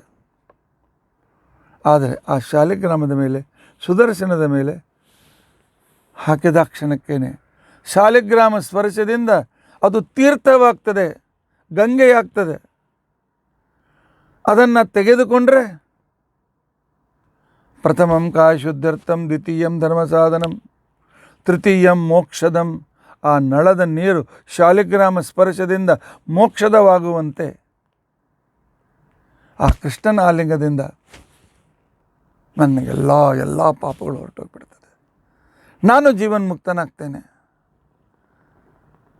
ಆತ್ಮ ಹಿ ತೀರ್ಥೀ ಕ್ರಿಯತೆ ತಥೈವ ಮೇ. ಭಾಗವತದ ಒಂದೊಂದು ಶ್ಲೋಕ, ಒಂದೊಂದು ಶಬ್ದ ಶುಕಾಚಾರ್ಯರು ಅನುಭವಿಸಿದ್ದಾರೆ. ಇದು ಕಾವ್ಯದ ಕಾಲ್ಪನಿಕ ವರ್ಣನೆ ಅಲ್ಲ, ಇದನ್ನು ಶುಕಾಚಾರ್ಯರು ಅನುಭವಿಸಿದ್ದಾರೆ. ಆನುಭಾವಿಕವಾಗಿರ್ತಕ್ಕಂಥ ವಾಣಿಗಳು. ಅಕ್ರೂರ ಹೇಳ್ತಾನೆ, ಆತ್ಮ ಹಿ ತೀರ್ಥಿ ಕ್ರಿಯತೆ ತಥೈವ ಮೇ. ಸಾಮಾನ್ಯ ಆ ನೀರು ತೀರ್ಥವಾಗುವಂತೆ ಪರಮಾತ್ಮನ ಆ ಸ್ಪರ್ಶದಿಂದ ನಾನು ಪವಿತ್ರನಾಗಿಬಿಡ್ತೇನೆ. ಬಂಧಶ್ಚ ಕಾಮಾತ್ಮಕ ಉದ್ವಸಿತ್ಯತಃ. ಕಾಮಕ್ಲೇಶಾತ್ಮಕವಾಗಿರ್ತಕ್ಕಂಥ ಈ ಸಂಸಾರದ ಬಂಧನ ಕಳಚಿ ಎಲ್ಲೋ ದೂರ ಹೋಗಿಬಿಡ್ತದೆ. ಇಂಥ ಒಂದು ಆನಂದದ ಅನುಭವ ನನಗಾಗ್ತದೆ ಆ ಪರಮಾತ್ಮನ ಹತ್ತಿರ ಹೋದಾಕ್ಷಣಕ್ಕೆ. ಪರಮಾತ್ಮ ಅನಂತ ಕೀರ್ತಿಯಿಂದ ಯುಕ್ತನಾಗಿರ್ತಕ್ಕಂಥ ವ್ಯಕ್ತಿ. ಯಾವಾಗ ನನ್ನನ್ನು ಅಪ್ಕೊಳ್ತಾನೆ ಮತ್ತೆ ಪರಮಾತ್ಮ ಬಿಡ್ತಾನೆ, ಕೈ ಜೋಡಿಸಿಕೊಂಡು ನಿಂತುಕೊಳ್ತೇನೆ. ಆಗ ಪರಮಾತ್ಮ, ಅಕ್ರೂರ ಬಂದು ಬಾರಪ್ಪ, ನೀನು ನೋಡಿ ಬಹಳ ಆನಂದ ಆಯಿತು ಅಂತ ಪರಮಾತ್ಮ ಒಂದು ಶಬ್ದ ಆಡಿದರೆ ಸಾಕು, ನನ್ನ ಜನ್ಮ ಸಾರ್ಥಕ. ಪ್ರತಿಯೊಬ್ಬ ವ್ಯಕ್ತಿ ಈ ಪರಮಾತ್ಮನ ಸಂಬಂಧವನ್ನು ಪೂಜೆ ಮಾಡುವಾಗ ಅದೇ ಶಾಲಿಗ್ರಾಮದಲ್ಲಿ, ಅದೇ ಆ ಸಣ್ಣ ಸಣ್ಣ ಪ್ರತಿಮೆಗಳಲ್ಲಿ, ಅಲ್ಲಿ ನೋಡ್ತಾ ಇರುವಾಗ ಅಲ್ಲಿ ಪರಮಾತ್ಮ ನನ್ನ ಕರಿತಾ ಇದ್ದಾನೆ, ಆಲಿಂಗನ ಮಾಡ್ಕೊಳ್ತೇನೆ ಅಂತ ಹೇಳ್ತಾ ಇದ್ದಾನೆ, ನಾನು ಆಲಿಂಗನದಲ್ಲಿ ನಾನಿದ್ದೇನೆ ಅಂತಕ್ಕಂತಹ ಅನುಭವ ಯಾವಾಗ ಬರ್ತದೆ ಆಗ ನಮ್ಮ ಪೂಜೆ ಸಾರ್ಥಕ. ದೇವಾಲಯಕ್ಕೆ ಹೋಗಿ ಪ್ರದಕ್ಷಿಣೆ ಮಾಡಿ ನಮಸ್ಕಾರ ಮಾಡಿದ್ದು ಸಾರ್ಥಕ. ಅಲ್ಲಿದ್ದ ಆ ಪ್ರತಿಮೆ, ಬಂದಿಯಲ್ಲಪ್ಪ ಭಕ್ತ, ಬಾ ಬಾ ಅಂತಕೊಂಡಿದ್ರೆ ಕೈ ಮುಂದೆ ಮಾಡ್ತಾನೆ ಪರಮಾತ್ಮ, ಕೈಯಿಂದ ಮುಂದೆ ತನ್ನನ್ನು ಆಲಿಂಗನ ಮಾಡ್ಕೊಳ್ತಾ ಇದ್ದಾನೆ ಅಂತಕೊಳ್ಳುವ ಆ ಸುಖ ನಾವು ಯಾವಾಗ ಅನುಭವಿಸ್ತೇವೆ ಆಗ ನಮ್ಮ ಈ ಮನುಷ್ಯ ಜನ್ಮ ಸಾರ್ಥಕ. ಈ ಜನ್ಮ ತೆಗೆದುಕೊಂಡದ್ದಕ್ಕೆ ಸಾರ್ಥಕ. ಇಲ್ಲದೆ ಇದ್ದರೆ ಇಂಥ ಮನುಷ್ಯ ಜನ್ಮಕ್ಕೆ, ಈ ಆನಂದವನ್ನು ಅನುಭವಿಸದೇ ಇರತಕ್ಕಂಥ ಈ ಮನುಷ್ಯ ಜನ್ಮಕ್ಕೆ ಧಿಕ್ಕಾರ, ಬೇಕಾಗಿಲ್ಲ. ಅದೊಂದು ಶವ ಇದ್ದಂತೆ. ಪರಮಾತ್ಮನ ಸಮೀಪ್ಯದ ಆಲಿಂಗನದ ಸುಖವನ್ನು ಅನುಭವಿಸಿ ದಿನದಿನಲೂ ಆನಂದವನ್ನು ಪಡೆದೇ ಇರತಕ್ಕಂಥ ವ್ಯಕ್ತಿಯ ಜೀವನಕ್ಕೆ ಧಿಕ್ಕಾರ ಅಂತೇಳಿ ಶುಕಾಚಾರ್ಯರು ಹೇಳ್ತಾ ಇದ್ದಾರೆ. ರಾಜ, ತದಾ ವಯಂ ಜನ್ಮ ಭೃತೋ ಮಹೀಯಸ ನೈವಾದೃತೋ ಯೋ ದಿಕ್ ಮನುಷ್ಯ ಜನ್ಮ ತತ. ಮನುಷ್ಯ ಅನುಭವಿಸಿದಾಗ ಆಧಿಕಾರಿಕವಾಗಿ ಇದೇ ಸರಿ ಅಂತ ಹೇಳ್ತಾನೆ. ಶುಕಾಚಾರ್ಯ ಅನುಭವಿಸಿರ್ತಕ್ಕಂಥ ಆನುಭಾವಿಕ ವ್ಯಕ್ತಿಗಳು. ಭಗವಂತನಿಗೆ ಯಾವುದೇ ರೀತಿಯಾಗಿರ್ತಕ್ಕಂಥ ಲೇಪ ಇಲ್ಲ, ನಿರ್ಲಿಪ್ತನಾಗಿದ್ದಾನೆ. ಈ ಪರಮಾತ್ಮ ನಿತ್ಯ ತೃಪ್ತನಾಗಿದ್ದಾನೆ. ಅವನಿಗೆ ಇನ್ನೊಬ್ಬರಿಂದ ಯಾವ ಪ್ರಯೋಜನವೂ ಇನ್ನೊಬ್ಬರಿಂದ ಅವನಿಗಿಲ್ಲ. ಆದ್ದರಿಂದಾಗಿ ಅವನಿಗೆ ಯಾರಿಂದ ಲಾಭವೂ ಇಲ್ಲ, ಯಾರಿಂದ ಹಾನಿಯೂ ಇಲ್ಲ. ನಾವು ಪೂಜೆ ಮಾಡಿದ್ರೇನು ಮಾಡದೇ ಇದ್ರೇನು, ಆಚಾರ್ಯ ನಾನು ದೇವರ ಸಲುವಾಗಿ ಆ ಪಕ್ವಾನ ಮಾಡಿದೆ, ಈ ಪಕ್ವಾನ ಮಾಡಿದೆ, ಅಷ್ಟು ಮಾಡಿದೆ, ಇಷ್ಟು ಮಾಡಿದೆ ಅಂತನೂ ಅಹಂಕಾರದಿಂದ ಹೇಳ್ಕೊಳ್ತಿರಲ್ಲ, ದೇವರನ್ನು ಮುಟ್ಟೋದಿಲ್ಲ, ಮೂಸಿ ನೋಡೋದಿಲ್ಲ, ಕಣ್ಣು ಹಾಯಿಸೋದಿಲ್ಲ. ಭಗವಂತ ನಿನ್ನದೇ, ನೀನೇ ಬ್ರಹ್ಮಾರ್ಪಣಂ ಬ್ರಹ್ಮಹವಿ ಬ್ರಹ್ಮಾಗ್ನೋ ಬ್ರಹ್ಮಣಾಹುತಂ. ಈ ಪದಾರ್ಥ ಅನ್ನ, ಸಾರು, ಹುಳಿ, ಬಕ್ರಿ ಅಥವಾ ಹೋಳಿಗೆ, ಜಿಲೇಬಿ ಎಲ್ಲ ನೀನೇ. ಯಾಕೆ? ಆ ವಸ್ತುವಿನಲ್ಲಿದ್ದು ಆ ವಸ್ತುವಿಗೆ ಆ ರುಚಿಯನ್ನು ಕೊಡ್ತಕ್ಕಂಥ ವಿಭೂತಿ ರೂಪ ನೀನು. ನಾನಲ್ಲ, ನೀನೇ. ಯಾಕೆ ಅಂತ ತಿಳ್ಕೊಂಡಂತಂದರೆ ಲಿಂಗ ನೀನು ಒಳಗಿದ್ದು ನನ್ನ ಅದ್ಭುತವಾಗಿರ್ತಕ್ಕಂಥ ಬಿಂಬರೂಪಿಯಾಗಿದ್ದುಕೊಂಡು, ಮೇಲಿನ ಹೊದಕೆ ನಾನು, ಬಿಂಬರೂಪಿ ನೀನು.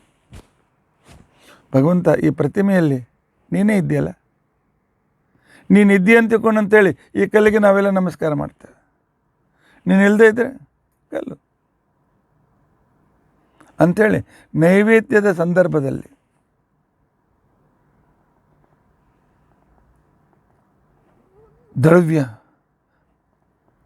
ದ್ರವ್ಯಾದ್ವೈತ, ಕ್ರಿಯಾದ್ವೈತ, ಭಾವಾದ್ವೈತ, ಈ ಅದ್ವಿತೀಯತ್ವವನ್ನು ಎಲ್ಲವೂ ಒಂದೇ ಅಂತಿಕೊಂಡಿರ್ತಕ್ಕಂಥ ಅನುಭವ ಬಂದರೆ ಅದು ನೈವೇದ್ಯ. ದೇವಸ್ಥಾನ ಇಷ್ಟೆಲ್ಲ ಮಾಡೀನಿ ಅಂತೇಳಿ ದೊಡ್ಡ ಕೈ ತೋರಿಸಿದರೆ ಪರಮಾತ್ಮ ಗೆಟ್ ಔಟ್ ಅಂದ್ಬಿಡ್ತಾನೆ. ಅದಕ್ಕೋಸ್ಕರ ಶಾಸ್ತ್ರ ಹೇಳಿತು, ಬ್ರಹ್ಮಾರ್ಪಣಂ ಬ್ರಹ್ಮಹವಿ ಬ್ರಹ್ಮಾಗ್ನೌ ಬ್ರಹ್ಮಣಾಹುತಂ ಬ್ರಹ್ಮೈವತೇನ ಗಂತವ್ಯಂ ಬ್ರಹ್ಮಕರ್ಮ ಸಮಾಧಾನ. ಹೀಗಾಗಿ ಭಗವಂತನಿಗೆ ಪ್ರಿಯರೂ ಇಲ್ಲ, ಮಿತ್ರರೂ ಇಲ್ಲ, ಅಪ್ರಿಯರೂ ಇಲ್ಲ, ದ್ವೇಷಗಳೂ ಇಲ್ಲ, ಉದಾಸೀನರೂ ಇಲ್ಲ. ದೇವರಿಗೆ ಯಾರಿಗೂ ಪ್ರಿಯರಲ್ಲ. ಹಾಗಾದ್ರೆ ದೇವರೇನು ಅದ್ವೈತ ಬ್ರಹ್ಮನಂತೆ ಶುದ್ಧ ಮುಕ್ತ ಕಲ್ಲಿನಂತೆ ಗಟ್ಟಿ ಇಲ್ಲ. ಲಕ್ಷ್ಮೀದೇವಿ ಅವನಿಗೆ ಪ್ರಿಯಳಾಗಿದ್ದಾಳೆ. ಎಷ್ಟು ಅವಳ ಯೋಗ್ಯತೆ ಅಷ್ಟೇ ಪರಮಾತ್ಮ ಅವಳಿಗೆ ಕೊಡ್ತಾನೆ. ಅವನಿಗೆ ಗೊತ್ತು, ನಮ್ಮ ದೃಷ್ಟಿಯಿಂದ ಲಕ್ಷ್ಮೀದೇವತೆ ಯೋಗ್ಯತೆ ಕಲ್ಪನೆ ಕೂಡ ಮಾಡಲಿಕ್ಕಾಗೋದಿಲ್ಲ.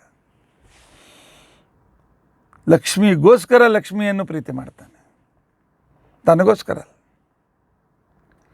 ಪರಮಾತ್ಮನಿಗೆ ಮಿತ್ರ ಯಾರೂ ಇಲ್ಲ ಅಂತ ತಿಳ್ಕೊಂಡು ಅಂತೇಳಿ ಅನ್ಬೇಡಿ, ಮಿತ್ರ ಇದ್ದಾರೆ. ಆದರೆ ಬೇಕು, ಮಿತ್ರರಿಲ್ಲದೆ ನನ್ನ ಗತಿ ಏನು ಅಂತ ಅನ್ನೋ ರೀತಿಯಿಂದ ಮಿತ್ರ ಅಲ್ಲ.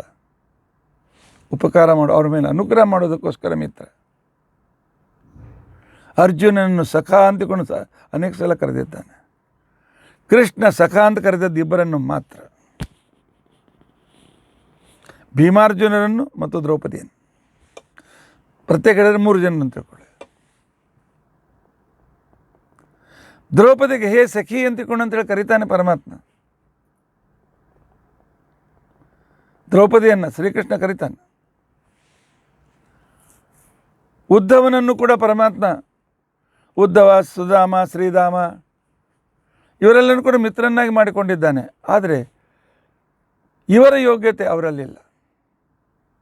ಇಂದ್ರ, ವಾಯುದೇವರು ಭಾರತೀ ದೇವಿಯಲ್ಲಿ, ಉದ್ಧವ ಬೃಹಸ್ಪತ್ಯಾಚಾರ್ಯರು ಕಡಿಮೆ.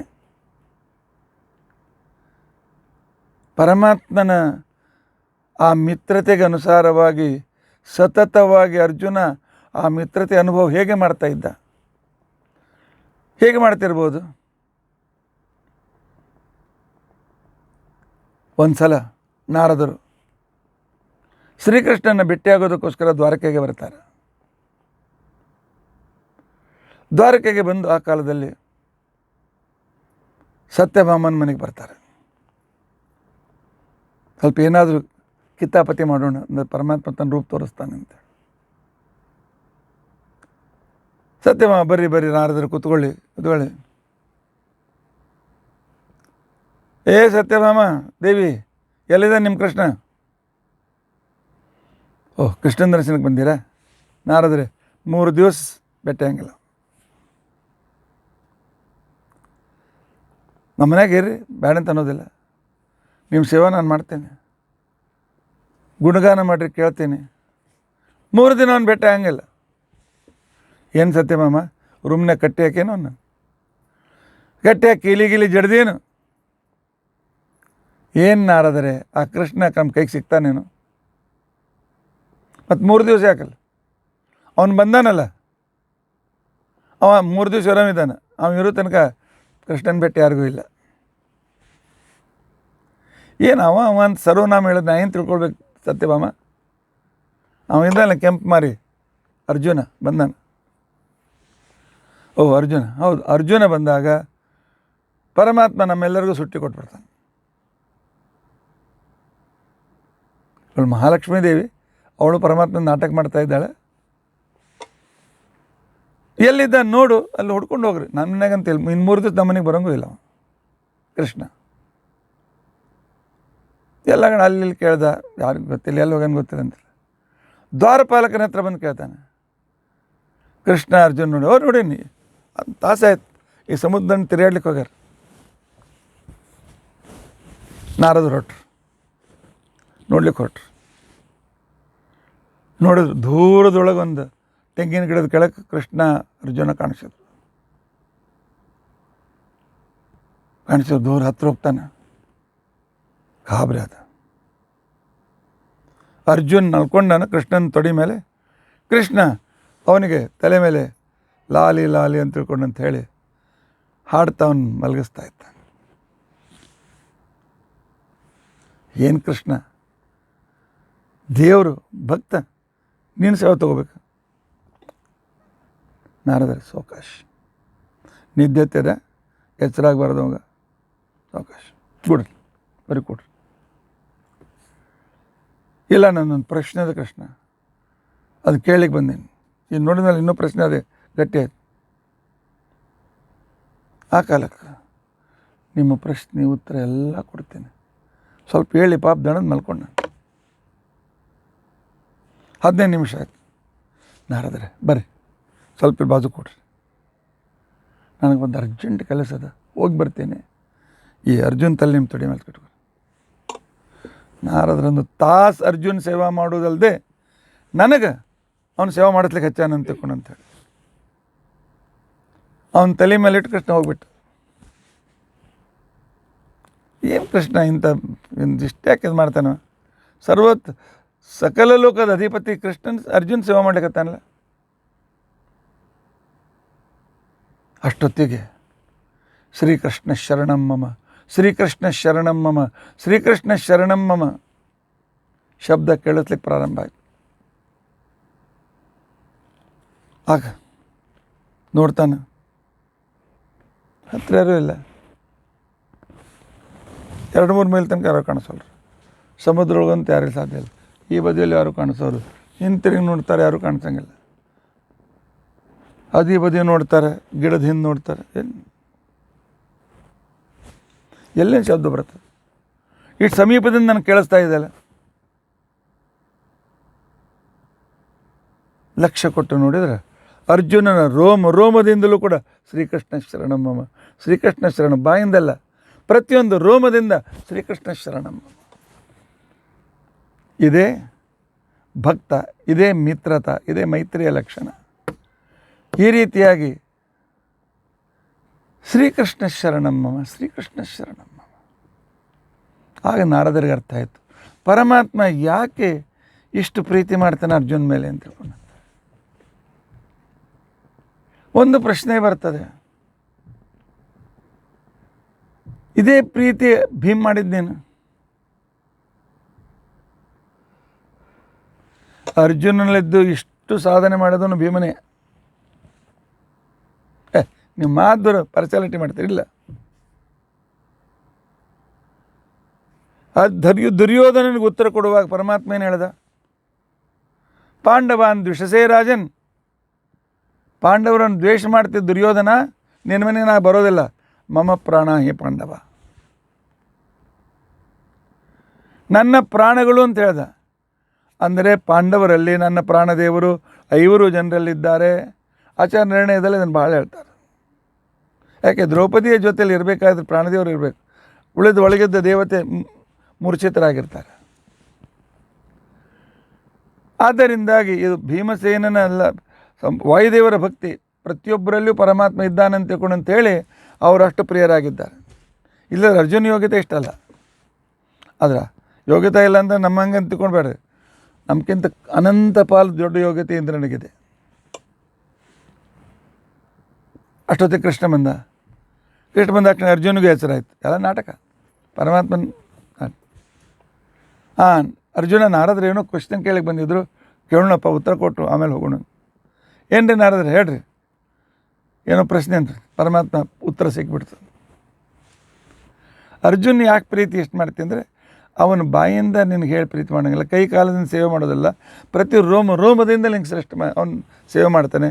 ಇದೇ ವಾಯುದೇವರ ವೈಶಿಷ್ಟ್ಯ. ಆದ್ದರಿಂದಾಗಿ ಮಿತ್ರರಿಲ್ಲ ಅಂತಲ್ಲ, ಆದರೆ ಅರ್ಜುನನಿಗೋಸ್ಕರ ಅಷ್ಟು ಅವನು ಮೈತ್ರತೆ ಮಾಡ್ತಾನೆ ಅಂತ ಅವನು ಅನುಗ್ರಹ ಮಾಡ್ತಾನೆ. ನನಗೆ ಮಿತ್ರ ಬೇಕು, ಅರ್ಜುನ ಇಲ್ದಿರ ಗತಿ ಏನು ಅಂಥ ಪರಿಸ್ಥಿತಿ ಪ್ರತಿಮಾನಕ್ಕಾಗಿಲ್ಲ. ಪರಮಾತ್ಮನಿಗೆ ಅಪ್ರಿಯರು ಯಾರಿಲ್ಲ. ದೈತ್ಯರು, ಅಸುರರು ಸಂದರ್ಭ ಬಂದಾಗ ಅವ್ರಿಗೂ ಪರಮಾತ್ಮ ಸಹಾಯ ಮಾಡ್ತಾನೆ. ದುರ್ಯೋಧನ ಕೇಳಲಿಕ್ಕೆ ಬಂದ, ಯುದ್ಧದಲ್ಲಿ ನನಗೂ ಸಹಾಯ ಮಾಡು ಅಂತೇಳಿ. ಅರ್ಜುನೂ ಬಂದಿದ್ದ, ಕೃಷ್ಣ ಅವನಿಗೂ ಸಹಾಯ ಮಾಡ್ದ. ಯಾಕೆ? ಅವನಿಗೆ ಒಂದು ಸ್ವಲ್ಪ ಇನ್ನೂ ಪಾಪ ಮಾಡಲಿಕ್ಕೆ ಒಂದು ಸ್ವಲ್ಪ ಅವಕಾಶ ಸಿಗಲಿ ಅಂತ. ಪರಮಾತ್ಮನಿಗೆ ದ್ವೇಷಗಳೂ ಇಲ್ಲ. ಉಳಿದವರು ದ್ವೇಷ ಮಾಡ್ತಾರೆ ಹೊರತು ಪರಮಾತ್ಮ ದ್ವೇಷ ಮಾಡೋದಿಲ್ಲ. ಉದಾಹರಣೆ ಬೇಕೆ? ರಾವಣರ ಯುದ್ಧ ನಡೆದಿದೆ. ಪರಮಾತ್ಮನ ಬಾಣದಿಂದ ಅವನ ರಥ ಹೋಯಿತು, ಅವನ ರಥಿಕ ಮಾವುತ ಹೋದ, ಕುದುರೆ ಹೋದು, ಎಲ್ಲ ಹೋದು, ನೆಲದ ಮೇಲೆ ಬಿದ್ದ ರಾವಣ. ಆಗ ರಾವಣ ಹೇಳ್ದ, ಸರೆಂಡರ್. ಕೊಲ್ಲು ಬಿಡು, ಏನು ಮಾಡ್ತೀವಿ ಮಾಡು, ಮುಗೀತು ನಂದು. ಅಲ್ಲೇ ಒಂದು ಖಡ್ಗ ತೆಗೆದು ಒಂದು ತಲೆ ಹಾರಿಸ್ಬೋದಿತ್ತು. ಆದರೆ ಪರಮಾತ್ಮ ರಾವಣನನ್ನು ದ್ವೇಷ ಮಾಡೋದಿಲ್ಲ. ದ್ವೇಷ ಇವೆಲ್ಲವೂ ದೋಷಗಳು ಪರಮಾತ್ಮನಲ್ಲಿ ಇಲ್ಲ. ಆದರೆ ದ್ವೇಷ ಮಾಡ್ತಾರೆ ಅಂತ ತಿಳ್ಕೊಂಡಂತೇಳಿ ಅವ್ರ ಯೋಗ್ಯತಾನುಸಾರವಾಗಿ ಗತಿ ಕೊಡ್ತಾನೆ. ಅದಕ್ಕೆ ಹೇಳ್ತಾನೆ ರಾವಣನಿಗೆ, ರಾವಣ ನೀನು ಗೆಲ್ತೇನೆ ಅಂತ ಬಂದಿದ್ದಿ, ಆದರೆ ಇನ್ನೂ ನೀನು ಸಾಯ್ತೇನೆ ಅಂತ ಬಂದಿಲ್ಲ. ನೀನು ತಿರುಗೋಗು, ಯಾರ್ಯಾರ ಜೊತೆ ಮಾತಾಡೋದು ಮಾತಾಡ್ಕೊಂಡು ಬಾ, ಊಟ ಇನ್ನೇನು ತಿನ್ಬೇಕಾಯ್ತು ತಿನ್ ಬಾ, ಯಾರ್ಯಾರು ಸಮಾಧಾನ ಹೇಳಬೇಕು, ಮುಂದಿನ ಪ್ಲ್ಯಾನ್ ಹೇಳಬೇಕು ಅದೆಲ್ಲ ಹೇಳ್ಬಾ, ಸಾಯೋದಕ್ಕೋಸ್ಕರ ನಂಬ, ಅವಾಗ ಕೊಲ್ತೇನೆ. ದ್ವೇಷ ಇದ್ದರೆ ಅದೇ ಕ್ಷಣ ಕೊಲ್ಬೋದಾಗಿತ್ತು. ಪರಮಾತ್ಮನಿಗೆ ದ್ವೇಷಗಳೂ ಇಲ್ಲ. ಪರಮಾತ್ಮನಿಗೆ ಉದಾಸೀನರು ಯಾರೂ ಇಲ್ಲ.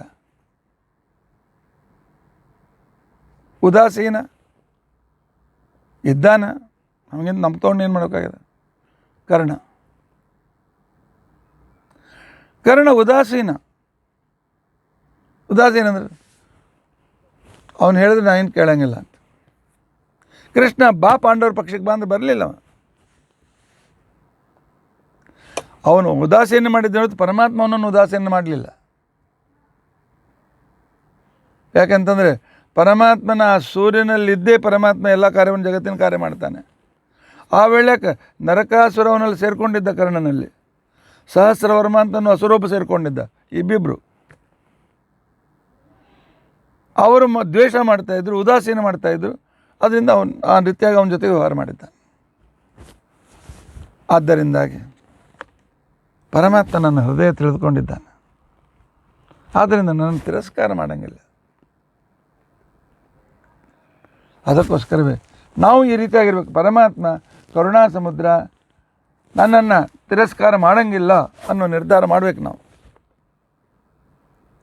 ಇಷ್ಟೆಲ್ಲ ಪಾಪ ಮಾಡಿ ನನ್ನೇನು ಕೇಳ್ತಾನೆ ದೇವ್ರು, ನನ್ನೇನು ಮಾಡ್ತಾನೆ, ಹಂಗೇನು ಮಾಡ್ತಾನೆ, ಹಿಂಗೇನು ಮಾಡ್ತಾನೆ ಅಂತ ಆ ರೀತಿಯಾಗಿರ್ತಕ್ಕಂಥದ್ದು ಇನ್ಫೀರಿಟಿ ಕಾಂಪ್ಲೆಕ್ಸ್ ಬೇಕಾಗಿಲ್ಲ.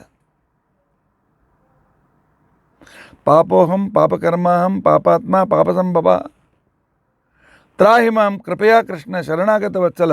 ಮತ್ತು ಇಲ್ಲಿ ಇನ್ಫೀರಿಟಿ ಕಾಂಪ್ಲೆಕ್ಸ್ ಇದೆಯಲ್ಲ, ಪಾಪೋಹಂ ನಾನು ಪಾಪಿ, ನಾನು ಪಾಪ ಕೆಲಸ ಮಾಡ್ತೀನಿ, ಆಮೇಲೆ ಪಾಪ ಸಂಭವ ಪಾಪಾತ್ಮ ಪಾಪ ಅಂತ ತಿಳ್ಕೊಂಡು ಹೇಳ್ಕೊತೀವಲ್ಲ, ಹಾಗಲ್ಲ. ಇಲ್ಲಿ ಪಾಪ ಅಂತ ತಿಳ್ಕೊಂಡು ಅಂತಂದರೆ ನಮ್ಮಲ್ಲಿದ್ದ ಕಲಿ, ಪಾಪದ ಮೂರ್ತಿ.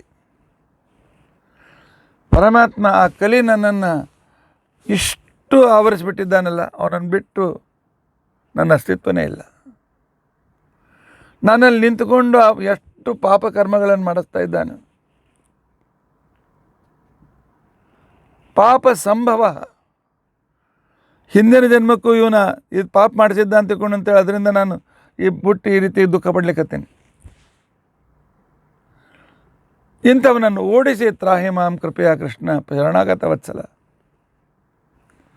ಇಂಥ ಪರಮಾತ್ಮ ನನ್ನನ್ನು ನಿಶ್ಚಿತವಾಗಿಯೂ ತಿರಸ್ಕಾರ ಮಾಡೋದಿಲ್ಲ, ನನ್ನ ಪುರಸ್ಕಾರವೇ ಮಾಡ್ತಾನೆ ಅಂತ ತಿಳ್ಕೊಂಡು ಅಂತೇಳಿ ಆ ಕಾಲದಲ್ಲಿ ಅಕ್ರೂರ ಚಿಂತನೆ ಮಾಡ್ತಾ ಇದ್ದಾನೆ. ದ್ವೇಷ ಮಾಡ್ತಾನೆ ಅಂತ ತಿಳ್ಕೊಂಡು ಅಂತೇಳಿ ಶಿಕ್ಷೆ ಕೊಟ್ಟ ಅಂತ ಹೇಳಿದ್ರಿ. ಪರಮಾತ್ಮನಿಗೆ ಒಂದು ದ್ವೇಷ ಮಾಡೋದನ್ನು ಪರಮಾತ್ಮನಿಗೆ ನಾನೇ ಆಗೋದು. ಆದರೆ ಇಂಥ ಪರಮಾತ್ಮನ ದ್ವೇಷ ಮಾಡುವ ಜನರು ಭಗವದ್ ಭಕ್ತರಿಗೆ ಪೀಡೆ ಕೊಡ್ತಾರೆ, ಅವರಿಗೆ ಪೀಡೆ ಕೊಡ್ತಾರೆ ಅಂತ ತಿಳ್ಕೊಂಡು ಪರಮಾತ್ಮ ಅವನ ಮೇಲೆ ಅಕ್ಷಂತೆ ತೆಗೆದುಕೊಳ್ತಾನೆ ಹೊರತು ನಾನು ದ್ವೇಷ ಮಾಡಿದ್ರೆ ಮಾಡ್ಕೋತ ಕೂಡ ಅಂತ ತಿಳ್ಕೊಂಡು ಅಂತ ಹೇಳ್ತಾನೆ. ಅವನಿಂದ ನನಗೇನಾಗ ಬಿಂದಾಸ್, ನನಗೇನಾಗಲ್ಲ ಅಂತ ತಿಳ್ಕೊಂಡು. ಆದ್ದರಿಂದಾಗಿ ತಥಾಪಿ ಭಕ್ತಾನ್ ಭಜತೆ ಯಥಾ ಯಥಾ. ಆದರೂ ಪರಮಾತ್ಮ ಸಾಮಾನ್ಯ ಭಕ್ತರನ್ನು ಸಂರಕ್ಷಣೆ ಮಾಡ್ತಾನೆ, ಉತ್ತಮ ಭಕ್ತರನ್ನು ಸಂರಕ್ಷಣೆ ಮಾಡ್ತಾನೆ, ಎಲ್ಲರಿಗೂ ಆಶ್ರಯ ಕೊಡ್ತಾನೆ. ಕೆಲವು ಸಂದರ್ಭದಲ್ಲಿ ಈ ದುಷ್ಟರಿಗೂ ಆಶ್ರಯ ಕೊಡ್ತಾನೆ. ಹೇಗೆ? ಪರಮಾತ್ಮ ಮರ ಇದ್ದಂತೆ, ನೆರಳಿನಲ್ಲಿ ಯಾರು ಬಂದು ಕೂತರು, ಭಗವದ್ವೇಷಿ ಬಂದು ಕೂತರು ತ್ರಾಸದಕ್ಕಾಗ್ತದೆ. ಅಯ್ಯೋ ನನ್ನ ಇಲ್ಲಿ ಕೂತ್ಕೊಂಡು ಸನ್ನಿಧಾನದೊಳಗೆ ಕೂತ್ಕೊಂಡು ನನಗೆ ತ್ರಾಸು ಕೊಡ್ಲಿಕ್ಕತ್ತಾನಂತಲ್ಲೇ, ಆದರೂ ನನಗೆ ಆಶ್ರಯ ಕೊಡ್ತದೆ. ಪರಮಾತ್ಮನ ಆಶ್ರಯ ಇಲ್ಲದೆ ಯಾರು ಜೀವಂತ ಇರ್ತಿದ್ರೇನಾರು? ಕಲಿನೂ ಜೀವಂತ ಇರಂಗಿಲ್ಲ. ತಥಾಪಿ ಭಕ್ತಾನ್ ಭಜತೆ ಯಥಾ ತಥಾ ವನಸ್ಪತಿರ್ ಯತ್ವದ್ ಉಪಾಶ್ರಿತಾರ್ಥದ. ಕಿಂಚಾಗ್ರಜೋ ಮಾ ಅವನತಂ ಯದುತ್ತಮ.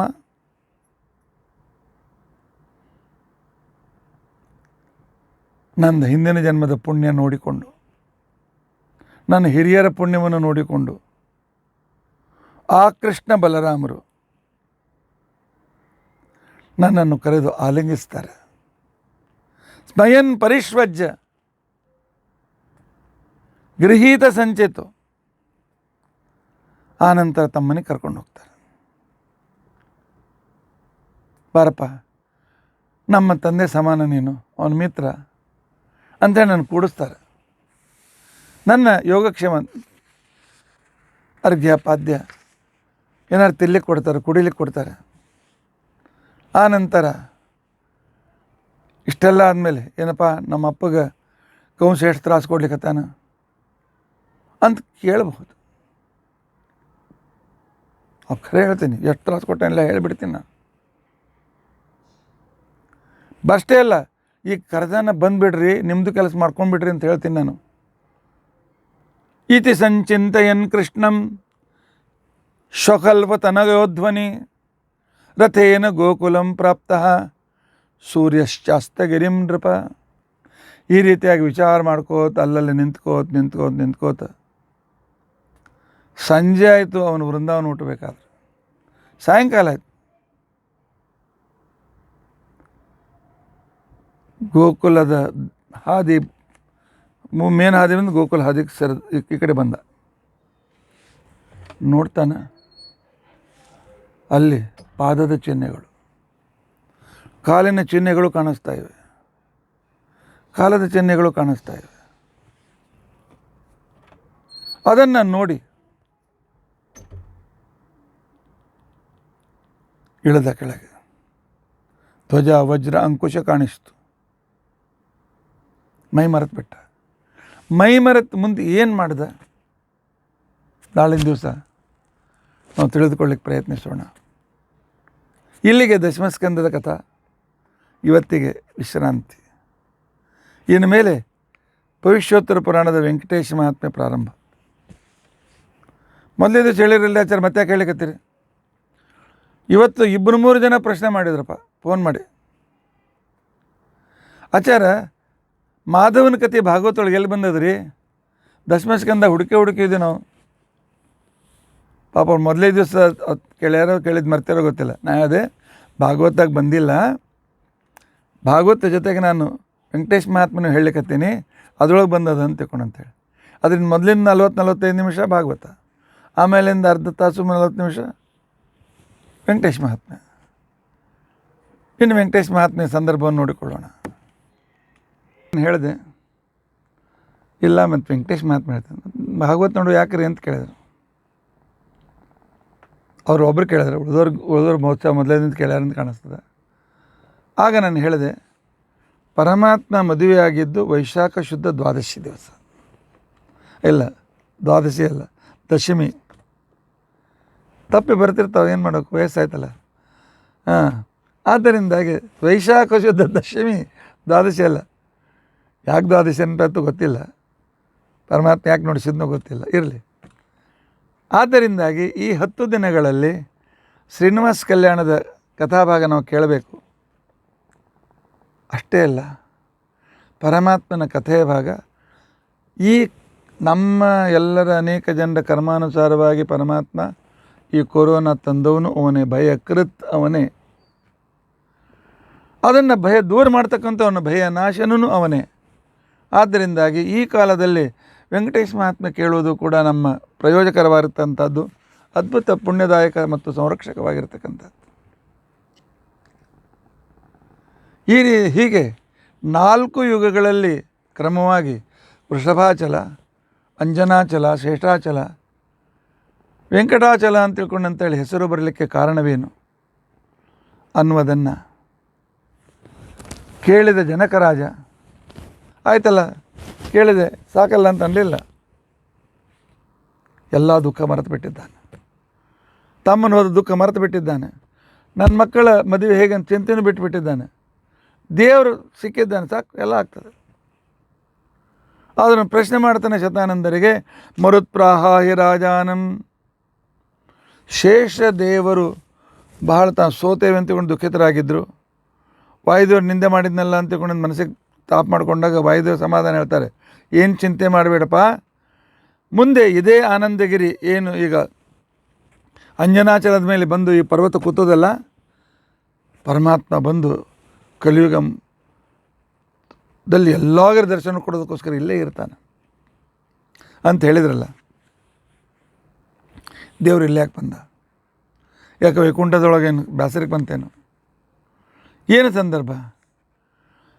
ಇಷ್ಟು ಪಾಪ ಮಾಡಿದ ಮಾಧವ ಆಕಾಶರಾಜನಾಗಿ ಅಪ್ಪನ ಪರಮಾತ್ಮನ ಮಾವನಾದ್ನಲ್ಲ, ಅವನು ಹಿಂದೆ ಮಾಡಿದ ಪುಣ್ಯ ಏನು? ಅವನಲ್ಲಿರ್ತಕ್ಕಂಥ ಪುಣ್ಯ ವಿಶೇಷ ಏನು? ಆ ನಂತರ ಮದುವೆಗೆ ದೇವತೆಗಳೆಲ್ಲ ಬಂದಿದ್ರಂತೆ. ಅವೆಲ್ಲ ಸ್ವಲ್ಪ ವಿಸ್ತಾರವಾಗಿ ಹೇಳ್ರಿ, ಬಹಳ ಸಂತೋಷ ಆಗ್ಲಿಕ್ಕತ್ತ, ಆನಂದ ಆಗ್ಲಿಕ್ಕತ್ತದ ಹೇಳ್ರಿ ಅಂತ ತಿಳ್ಕೊಂಡೆ. ಅದಕ್ಕೆ ಶತಾನಂದರು ಪ್ರಾರಂಭ ಮಾಡ್ತಾರೆ, ಪುರಾತು ಮುನಯ ಸರ್ವೇ ಋಷಯ ಕಶ್ಯಪ ಸರ್ವೇ ಕಶ್ಯಪಾದ್ಯ ಮುನೀಶ್ವರ. ಹಿಂದಕ್ಕೆ ಮರೀಚಿ, ಅತ್ರಿ, ಪುಲಹ, ಕ್ರತು, ವಶಿಷ್ಠ, ವಿಶ್ವಾಮಿತ್ರ, ಕಶ್ಯಪ ಇತ್ಯಾದಿಗಳು ಹಾಗೂ ಭೃಗು ಋಷಿಗಳು ಎಲ್ಲರೂ ಸೇರಿ ಒಂದು ವಿಶಿಷ್ಟವಾದ ಯಜ್ಞ ಜಗತ್ತಿಗೆ ಒಳ್ಳೆಯದಾಗಲಿ ಅಂತ ತಿಳ್ಕೊಂಡಂತೆ. ನಾವು ಕೂಡ ನರಸಿಂಹ ಜಯಂತಿ ದಿವಸ ಜಗತ್ತಿನಲ್ಲಿರ್ತಕ್ಕಂಥ ಸಂಪೂರ್ಣ ಕೊರೋನಾ ಹೋಗಲಿ ಅಂತ ತಿಳ್ಕೊಂಡಂತೇಳಿ ನಮ್ಮ ಮಹಾಸ್ವಾಮಿಗಳ ಆಜ್ಞೆಯ ಪ್ರಕಾರ ನರಸಿಂಹ ಮಂತ್ರ ಉಗ್ರಂ ವೀರಂ ಈ ಮಂತ್ರದ ಹೋಮವನ್ನು ನಾವು ಮಾಡೋರಿದ್ದೇವೆ. ಸಾಧ್ಯವಾದಷ್ಟು ನಿಮಗೆ ಆನ್ಲೈನಲ್ಲಿ ತೋರಿಸಲಿಕ್ಕೂ ಪ್ರಯತ್ನವನ್ನು ನಾವು ಮಾಡ್ತೇವೆ. ಫೋಟೋ ಅಂತೂ ತಪ್ಪದೇ ಕಳಿಸ್ತೇವೆ. ಯಜ್ಞವನ್ನು ಮಾಡ್ತಾ ಇದ್ದಾರೆ. ಆಗ ನಾರದರು ಅಲ್ಲಿಗೆ ಬರ್ತಾರೆ. ನಾರದರು ಬಂದ ಕಾರಣಕ್ಕೆ ಅವರಿಗೆಲ್ಲ ಕೂಡಿಸಿ ಸತ್ಕಾರ ಇತ್ಯಾದಿಗಳನ್ನೆಲ್ಲ ಮಾಡಿದ ನಂತರ ಆ ಕಾಲಕ್ಕೆ ನಾರದರು ಕೇಳ್ತಾರೆ, ಯಜ್ಞ ಮಾಡ್ತಾ ಇದ್ದೀರಲ್ಲ ನೀವು, ಕೋ ಭುಂಕ್ತೆ ಯಜ್ಞ ಸುಫಲಂ. ಇಂದ್ರಾಯಸ್ವ ಅಂತಂದು ಇಂದ್ರ ತಗೊಳ್ತಾನೆ ಆಹುತಿಗಳನ್ನು, ಅಥವಾ ಬೇರೆ ಯಾರಾದರೂ ಪ್ರಮುಖವಾಗಿ ತೆಗೆದುಕೊಳ್ಳೋರಿದ್ದಾರೆ. ಕೋವಾ ಅಧ್ವರ್ಯುಶ್ಚ, ಇದರ ಮುಖ್ಯ ಅಧ್ವರ್ಯು ಪುರೋಹಿತ ಯಾರು? ಈ ಯಜ್ಞದ ಮುಖ್ಯ ದೇವತೆ ಯಾರು? ಕೃತಂ ಯಜ್ಞ ಫಲಂ ಕಸ್ಯ, ಯಾವನಿಗೆ ಇದೆಲ್ಲ ಫಲವನ್ನು ಅರ್ಪಣೆ ಮಾಡಲಾಗ್ತದೆ? ಸ್ವಲ್ಪ ನನಗೆ ತಿಳಿಸಿ ಹೇಳಿ ಅಂತ ತಿಳ್ಕೊಂಡಂತ. ಇಷ್ಟು ವಿಷಯ ಋಷಿಗಳಿಗೆ ಗೊತ್ತಿಲ್ಲ ಅಂತಲ್ಲ, ಎಲ್ಲರಿಗೂ ಗೊತ್ತಿದೆ. ಎಲ್ಲರೂ ಪರಮ ಭಗವದ್ಭಕ್ತರು, ಅಪರೋಕ್ಷ ಜ್ಞಾನಿಗಳು. ಆದರೆ ಆ ಕಾಲದಲ್ಲಿ ಮುಂದೆ ಬರ್ತಕ್ಕಂಥ ಕಲಿಯುಗದ ಜನರಿಗೆ ಎವಿಡೆನ್ಸ್ ಬೇಕು. ಪ್ರತಿಯೊಂದಕ್ಕೂ ಎವಿಡೆನ್ಸ್ ಕೇಳ್ತಾರೆ. ನಾವು ಏರ್ ಸ್ಟ್ರೈಕ್ ಮಾಡಿ ಟೆರರಿಸ್ಟನ್ನು ಕೊಂದು ಬಂದಿದ್ದೇವೆ ನಮ್ಮ ಸೈನಿಕರು ಅಂತ ತಿಳ್ಕೊಂಡಂತೇಳಿ ಪ್ರೈಮ್ ಮಿನಿಸ್ಟರ್ ಮಾಡಿದ ಅದು ಅನೌನ್ಸ್ ಮಾಡಿದ ಮೇಲೆ ಎವಿಡೆನ್ಸ್ ತೋರಿಸ್ರಿ, ಫೋಟೋ ತೋರಿಸ್ರಿ, ಎಷ್ಟು ಮಂದಿ ಇದ್ದಾರೆ, ಅವ್ರು ಹೆಣ ತಂದು ತೋರಿಸ್ರಿ ಅಂತಕ್ಕಂಥ ಮಂದಿ ಇದ್ದಾರೆ. ಅವ್ರಿಗೆ ಬರೀ ಇದೇ ಕೆಲಸ ಇರ್ತದೆ, ಬೇರೆ ಕೆಲಸ ಇಲ್ಲ. ಒಟ್ಟು ಅವಿಶ್ವಾಸ ಮಾಡೋದು. ಮಾಡಿದ್ರೆ ನಾವೇ ಮಾಡೋರು ಅಂತ ತಿಳ್ಕೊಂಡಂತೇಳಿ 70 ವರ್ಷದ ಅಸಫಲ ರಾಜನೀತಿಯನ್ನು ಮಾಡಿ ಈಗ ಇವರು ಮಾಡ್ತಕ್ಕಂಥವ್ರಿಗೂ ಅಡ್ಡಿ ಹಾಕ್ತಾ ಇದ್ದಾರೆ. ಆದರೆ ಹಾಗಿಂಥ ಜನರು ಬರ್ತಾರೆ ಅಂತ ತಿಳ್ಕೊಂಡಂತೇಳಿ ಅವರಿಗೆ ನಡೆದ ಘಟನೆ ಪ್ರತ್ಯಕ್ಷವಾಗಿ ಹೇಗೆ ನಡೀತು, ಹೋಗಿ ಅದನ್ನು ಯಾರು ಸರ್ವೋತ್ತಮ ಅಂತ ತಿಳ್ಕೊಂಡಂತೇಳಿ ನೋಡಿ ವಿಚಾರ ಮಾಡಿ ಬಂದರು. ಅಂಧವಿಶ್ವಾಸದಿಂದ ನಂಬಿಲ್ಲ ಅಂತ ಒಂದು. ಎರಡನೇದ್ದು, ಭೃಗು ಋಷಿಗಳ ಪ್ರಾರಬ್ಧವನ್ನು ಅನುಭವಿಸಲೇಬೇಕಾಯ್ತು. ಅವರು ಬ್ರಹ್ಮದೇವರ ಪ್ರಾರಬ್ಧ ಅನುಭವಿಸಬೇಕಾಯಿತು, ಆನಂತರ ರುದ್ರದೇವರ ಪ್ರಾರಬ್ಧ ಅನುಭವಿಸಬೇಕಾಗಿತ್ತು. ಇನ್ನು ಪರಮಾತ್ಮನಿಗೆ ಉದ್ಧಾರ ಮಾಡೋದಕ್ಕೋಸ್ಕರ ಅವತಾರ ತೆಗೆದುಕೊಳ್ಳುವಂತಿಲ್ಲ, ಸಂಧಿ ಕಾಲದಲ್ಲಿ ಅವತಾರ ತಗೊಂಡು ಪೂರ್ತಿ ಕಲಿಯುಗದಲ್ಲಿ ನಿಮ್ಮ ಜೊತೆಗಿದ್ದೇನೆ ಅಂತ ತಿಳ್ಕೊಂಡಂತ ಹೇಳಿ ಆಶ್ವಾಸನೆ ಕೊಡಬೇಕಾಗಿತ್ತು. ಅದಕ್ಕೋಸ್ಕರ ಆ ಕಾಲದಲ್ಲಿ ಅವರು ಹೇಳಿದರು. ಸರ್ವಸಾಮಾನ್ಯವಾಗಿ ಎಲ್ಲರೂ ಒಪ್ಪಿರ್ತಕ್ಕಂಥ ಮಾತು, ಬ್ರಹ್ಮ ವಿಷ್ಣು ಮಹೇಶ್ವರರು ಈ ಜಗತ್ತಿನ ನಾಯಕರು ಅಂತ ಹೇಳಿ. ಆದರೆ ಇವರಲ್ಲಿ ಯಾರು ಶ್ರೇಷ್ಠರು? ಅದರಿಂದ ಅವರು ಏನು ಇದನ್ನು ಜಗತ್ತಿಗೆ ಹೇಗೆ ತಿಳಿಸ್ಕೊಡೋಣ ನಾವು? ಪರಮಾತ್ಮನಿಗೆ 3 ಜನ ಕೇಳ್ಕೊಂಡೇ ಬರೋಣ. ಆಗ ಭೃಗು ಋಷಿಗಳು ಹೇಳಿದರು, ನನಗೆ ಒಂದು ಜ್ಞಾನ ಚಕ್ಷುಷು ಇದೆ, ಯಾವ ಲೋಕಕ್ಕೆ ಹೆಂಗೆ ಬೇಕಾದಂಗೆ ಹೋಗ್ಬೋದು ಭಗವಂತನ ಅನುಗ್ರಹದಿಂದ. ಹಾಗಾದ್ರೆ ಒಂದು ಕೆಲಸ ಮಾಡಿರಿ, ಹೋಗ್ರಿ ಬ್ರಹ್ಮ ವಿಷ್ಣು ಮಹೇಶ್ವರನ ಕೇಳ್ಕೊಂಡು ಬರ್ರಿ, ಯಾರು ಸರ್ವೋತ್ತಮರು ಅಂತ ತಿಳ್ಕೊಂಡು ಅಂತೇಳಿ. ಆಗ ಭೃಗು ಋಷಿಗಳು ಅವರೆಲ್ಲರ ಅನುಮತಿಯನ್ನು ತೆಗೆದುಕೊಂಡು ಹೊರಟಿದ್ದಾರೆ. ಹೊರಟು ಬ್ರಹ್ಮದೇವರು ಸೃಷ್ಟಿಯನ್ನು ಮಾಡ್ತಕ್ಕಂಥ ವ್ಯಕ್ತಿ, ಸೃಷ್ಟಿಕರ್ತ, ಅದರಿಂದ ಅವನೇ ದೊಡ್ಡವನು ಅಂತ ತಿಳ್ಕೊಂಡಂತೇಳಿ ಹೆಚ್ಚಿನ ಜನರು ತಿಳಿದುಕೊಂಡಿದ್ದಾರೆ. ಅದು ಮೊದಲು ಬ್ರಹ್ಮದೇವರನ್ನು ಹೋಗಿ ಕೇಳ್ತೇನೆ ಅಂತ ತಿಳ್ಕೊಂಡಂತೇಳಿ. ಆಗ ಆ ಬ್ರಹ್ಮದೇವರ ಸದನದಲ್ಲಿಯೂ ಸರಸ್ವತಿ ನದಿ, ಅಂದರೆ ಬ್ರಹ್ಮದೇವರದ ಮೇರು ಪರ್ವತದ ಮೇಲೆ ಬ್ರಹ್ಮಸದನ ಅಂತ ತಿಳ್ಕೊಂಡಂತೇಳಿ ಒಂದು ದೊಡ್ಡ ಬ್ರಹ್ಮದೇವ್ರ ಮನೆ ಅದ. ದೇವತೆಗಳನ್ನು ಭೇಟಿಯಾಗಿ ಅವ್ರ ಮಾರ್ಗದರ್ಶನ ಕೊಡಬೇಕಾದಾಗೆಲ್ಲ ಅಲ್ಲಿಂದ ಸತ್ಯಲೋಕದಿಂದ ಅಲ್ಲಿ ಬರ್ತಾರೆ. ಸತ್ಯಲೋಕದಿಂದ ಅವ್ರು ಬಂದು ಆ ಕಾಲದಲ್ಲಿ ಎಲ್ಲ ದೇವತೆಗಳಿಗೆ ಭೇಟಿಯಾಗಿ ಎಲ್ಲ ಅವ್ರ ಯೋಗಕ್ಷೇಮ ನೋಡಿಕೊಂಡು ಎಲ್ಲ ವ್ಯವಸ್ಥೆ ಮಾಡ್ತಾರೆ, ಹೋಗಿ ಬಂದು ಮಾಡ್ತಿರ್ತಾರೆ, ಅಥವಾ ಅನೇಕ ರೂಪ ತೆಗೆದುಕೊಳ್ಬೋದು, ಆ ರೀತಿ ಮಾಡ್ತಾಯಿರ್ತಾರೆ. ಅಂಥ ಮೇರು ಪರ್ವತದ ಮೇಲಿದ್ದ ಬ್ರಹ್ಮಸದನಕ್ಕೆ ಬಂದಿದ್ದಾರೆ. ಸತ್ಯಲೋಕಕ್ಕೆ ಬಂದಿದ್ದಾರೆ ಅಂದರೆ ಏನು ತಪ್ಪಿಲ್ಲ. ಅಲ್ಲಿ ಬಂದು ಅಲ್ಲಿ ನೋಡ್ತಾರೆ, ಬ್ರಹ್ಮದೇವರು ಒಳ್ಳೆಯ ರೀತಿಯಾಗಿರ್ತಕ್ಕಂಥ ಧ್ಯಾನ ಮಾಡ್ತಾ ಕೂತ್ಕೊಂಡಿದ್ದಾರೆ. ಹೋಗಿ ಪಾತಯಾಮಾಸ ಕಾಯಂ ಸ್ವಂ ಪುರತಃ ಕಂಜಲೋ ಜನ್ಮನಃ ಸಾಷ್ಟಾಂಗ ನಮಸ್ಕಾರ ಮಾಡಿದ್ದಾರೆ ಭೃಗು ಋಷಿಗಳು. ಸಾಷ್ಟಾಂಗ ನಮಸ್ಕಾರ ಮಾಡಿದ್ರೂ ಕೂಡ ಬ್ರಹ್ಮದೇವರು ಏನೂ ಮಾತಾಡಲಿಲ್ಲ, ಬರೀ ನೋಡಿದ್ರು ಸುಮ್ಮನಿದ್ರು. ನನ್ನಂಥ ಋಷಿ, ಪುಣ್ಯ ಹೆಚ್ಚಾಗಿತ್ತು, ಕಳ್ಕೊಳ್ಬೇಕಾಗಿತ್ತು. ನನ್ನಂಥ ಋಷಿ ಬಂದರು, ಮಾತಾಡ್ಸಂಗಿಲ್ಲ, ಇಷ್ಟು ಕಾಮನ್ ಸೆನ್ಸ್ ಇಲ್ಲ. ಅದೇ ಪತಿತಂ ಭೃಗುಂ ದೃಷ್ಟ ನೋವಾಚ ವಚನಂ ವಿಧಿ.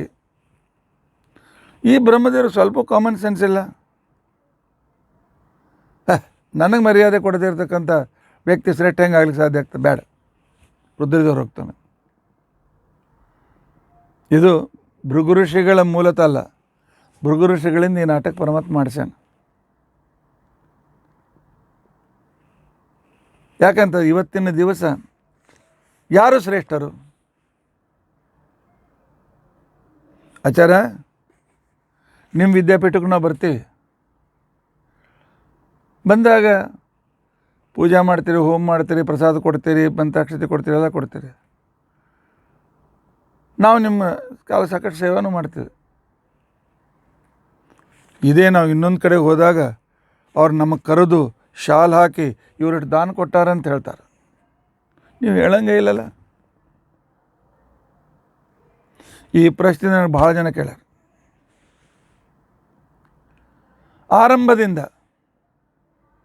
ಪ್ರಾರಂಭದಲ್ಲಿ ನಮ್ಮ ಜೊತೆಗಿರ್ತಕ್ಕಂಥ ನನ್ನ ಸಹಯೋಗಿಗಳೇ, ಆಚಾರ ದಾನ ಕೊಟ್ಟವ್ರು ಲಿಸ್ಟ್ ಹಾಕ್ರಿ, ಎಷ್ಟೋ ಜನ ನಮ್ಗೆ 50,000 ಕೊಟ್ಟಾರ, 1,00,000 ಕೊಟ್ಟಾರ, 25,000 ಕೊಟ್ಟಾರ, 10,000 15,000 ಕೊಟ್ಟಾರ.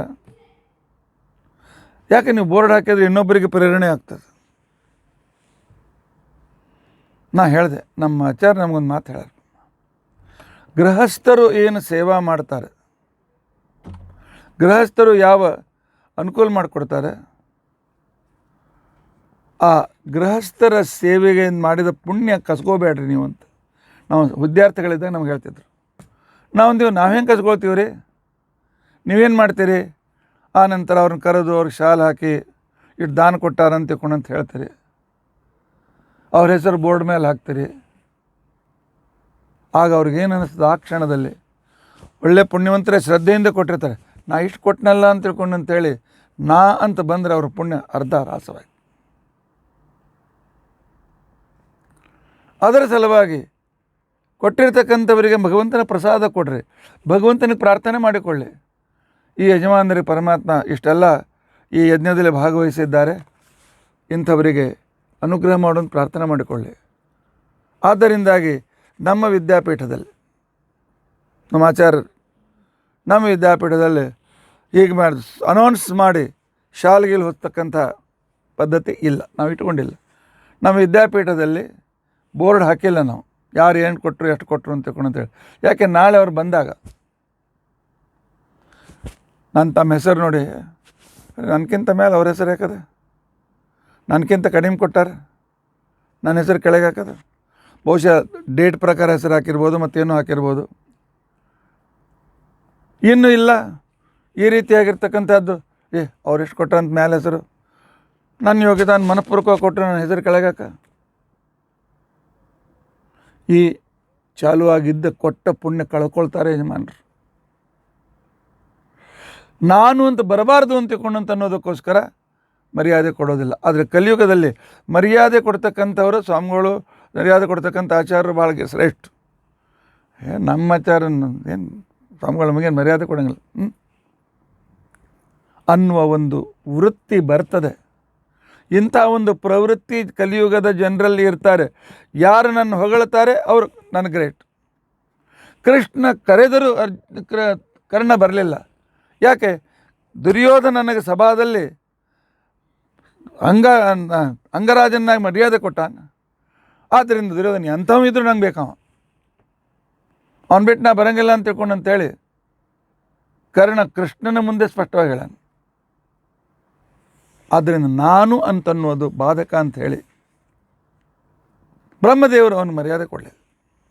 ನಿಜವಾಗಿ ಬ್ರಹ್ಮದೇವರ ಹತ್ರ ಕೂತ್ಕೊಂಡು ಅಲ್ಲೇ ತಪಸ್ಸು ಮಾಡಿ ಯಾವಾಗ ಬ್ರಹ್ಮದೇವ್ರು ಮಾತಾಡ್ಲಿಕ್ಕೆ ತಯಾರಾಗಿರಬೇಕು ಅಲ್ಲಿಂದ ಹೊರಟ್ಬಿಟ್ರು. ತಮ್ಮತ್ವ ಕಿಂಚಿದ ಅಜ್ಞಾನಂ ಆಶ್ರಿತಂ ಚ ಋಷಿರ್ಯೋ. ಏನೋ ಅಜ್ಞಾನದ ಏನೇನು ಸರ್ವೋತ್ತಮ ಅಲ್ಲ ಅಂತ ತಪ್ಪು ಕಲಿಪ ಸರ್ವೋತ್ತಮ ಅಲ್ಲ ನಿಜ ಅದು.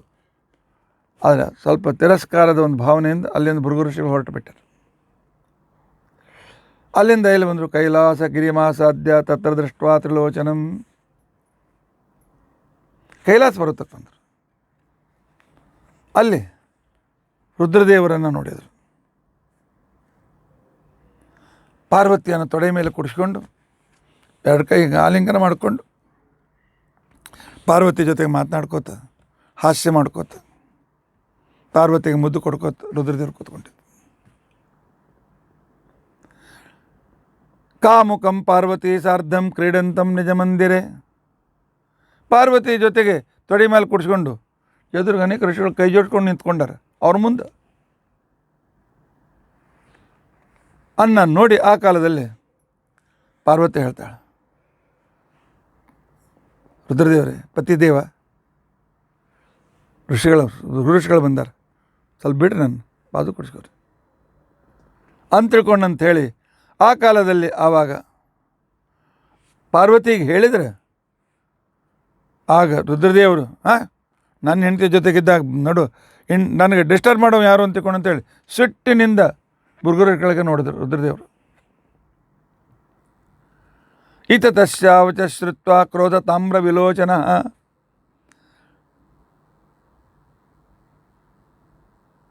ಅಂಥ ವೇಳೆಯಲ್ಲಿ ತಮ್ಮ ತ್ರಿಶೂಲ ಕೈಯಾಗಿ ತೊಗೊಂಡ್ರು. ಭೃಗುಗಳಂದರು ಇನ್ನು ನಾನು ಉಳಿಸ್ಲಿಕ್ಕಿಲ್ಲ ಅಂತ ತಿಳ್ಕೊಂಡು ಅಂತೇಳಿ ಶಶ ಪುರುಷಿ ಶಂಭುಂ ಲೋಕೈಸ್ತ್ವಂ ನೈವ ಪೂಜ್ಯಸೆ. ಆಗ ಋಷಿಗಳು ಶಾಪ ಕೊಟ್ಬಿಟ್ರು. ಮನೆಗೆ ಬಂದು ಋಷಿ ಮನೆಗಳಿಗೆ ಮರ್ಯಾದೆ ಮಾಡೋದು ನಿನ್ಗೆ ಗೊತ್ತಿಲ್ಲ, ಕೈಯಾಗಿ ಹೆಂಡ್ತಿನ ತೊಡೆ ಮೇಲೆ ಕುಡಿಸ್ಕೊಂಡು ಮಜಾ ಮಾಡ್ಲಿಕ್ಕತ್ತಿದೆ ಎಷ್ಟೆಲ್ಲ ಋಷಿಗಳು ನಿಂತಾಗ. ಆದ್ದರಿಂದಾಗಿ ಇಂಥ ನೀನು ಕಾಮುಕ ವ್ಯಕ್ತಿ, ಆದ್ದರಿಂದಾಗಿ ಜಗತ್ತಿನಲ್ಲಿ ನಿನ್ನ ಮೂರ್ತಿ ಪೂಜೆ ಮಾಡೋದು ಬೇಡ, ನಿನ್ನ ಸಂಕೇತವಾದಂಥ ಲಿಂಗ ಇಟ್ಕೊಂಡು ಪೂಜೆ ಮಾಡಲಿ ಅಂತ ತಿಳ್ಕೊಂಡು ಅಂತೇಳಿ ಆ ಕಾಲದ ಶಾಪ ಕೊಟ್ಟು ಹೊರಟು ಬಿಟ್ಟಿದ್ದ. ಇಷ್ಟೆಲ್ಲ ಮಾಡಿ ವೈಕುಂಠಕ್ಕೆ ಬರ್ತಾನೆ.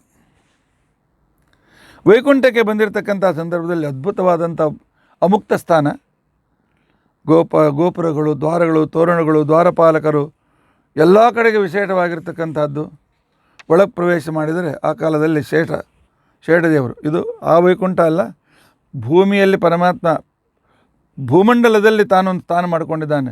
ಅಲ್ಲಿರ್ತಕ್ಕಂಥ ಶುದ್ಧೋದಕದಲ್ಲಿ ಅವನು ಆ ಕಾಲದಲ್ಲಿ ಅದಕ್ಕೆ ಕ್ಷೀರೋದಕ ಅಂತೂ ಕರೀತಾರೆ, ಅಲ್ಲಿ ಶೇಷನ ಮೇಲೆ ಪೌಡಿಸಿದ್ದಾನೆ. ಆ ವೈಕುಂಠದಲ್ಲಿ ಅಲ್ಲ, ಇದು ಕೂಡ ಅಲ್ಲಿ ವೈಕುಂಠವೇ. ಇದೊಂದು ವೈಕುಂಠ ಅಂತನೋ ರೀತಿಯಿಂದ ತಯಾರಾಗಿರೋ ವಿಕುಂಠೆಯಲ್ಲಿ ಪರಮಾತ್ಮ ಅವತಾರ ತೆಗೆದುಕೊಂಡು ಇದ್ದಾನಂತ ವೈಕುಂಠ ಅಂತ ಅನ್ಸ್ಕೊಳ್ತಾನೆ. ನೋಡಿದ್ರು ಆರಾಮ್ ನಿದ್ದೆ ಮಾಡ್ಲಿಕ್ಕತ್ತಾನೆ ಕೂತ್ಕೊಂಡು. ಲಕ್ಷ್ಮೀದೇವಿ ಕಾಲು ಹೊತ್ಲಿಕ್ಕತ್ತಾಳೆ. ಹೋಗಿ ಸಾಷ್ಟಾಂಗ ನಮಸ್ಕಾರ ಮಾಡಿದ್ರು. ಮಾತಿಲ್ಲ, ಕಥೆ ಇಲ್ಲ. ಭೃಗು ರುಚಿಗಳು ಅಂತಂದರು. ಇನ್ನು ಹೋಗಿ ಏನು ಉತ್ತರ ಕೊಡಲಿ? ಅವ್ನಿಗೆ ಶಾಪ್ ಕೊಟ್ಟೆ, ನಿನ್ನ ಪೂಜೆ ಆಗೋದು ಬೇಡ ಅಂತೇಳಿ. ಇವ್ನಿಗೆ ಶಾಪ್ ಕೊಟ್ಟೆ, ನಿನ್ನ ಸಂಕೇತದ ಪೂಜೆ ಆಗಲಿ, ನಿನ್ನ ಯಾವುದೋ ಒಂದು ನಿನ್ನ ಚಿನ್ನ ಇಟ್ಕೊಂಡು ಪೂಜೆ ಮಾಡಲಿ ಅಂತ ಹೇಳಿದೆ. ಇದ್ದದ್ದು ಇವನೊಬ್ಬ ಉಳ್ದವ, ಇನ್ನು ಮತ್ತೆ ಯಾರ ಹತ್ರ ಹೋಗಲಿ ಅಂತ ತಿಳ್ಕೊಂಡಂತೇಳಿ ಆ ಕಾಲದಲ್ಲಿ ತತಾಡೋ ರಸಿ ಗೋವಿಂದಂ ಭೃಗುಪಾದ ತಲೇನ ತಂ ಹೇಳು ಅಂತ ತಿಳ್ಕೊಂಡಂತ ಕಾಲಿನಿಂದ ಓದ್ಬಿಟ್ರು. ಕಾಲಿನಿಂದ ಓದ್ರು ಅನಂತ ಮಸಿಗೆ ಯಾಕೆ ಹೋಗಲಿಲ್ಲ ಅವರು?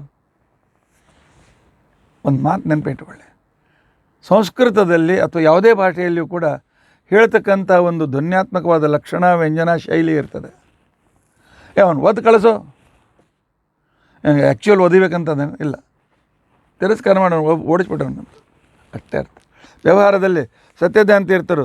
ಯಾರಾದರೂ ತಮ್ಮನ್ನು ಅದು ಪಾಪ ಮಾಡಿರ್ತಕ್ಕಂಥವ್ರು ಅಥವಾ ಅನೇಕ ರೀತಿಯಾಗಿರ್ತಕ್ಕ ಪಂಡಿತರಿಗೆ ಅಪಮಾನ ಮಾಡೋದು ಬಂದರೆ ಅವನು ಒದ್ದು ದಬ್ಬ ಕಳಿಸೋಣ ಅಂತ ಹೇಳ್ತಿದ್ರು.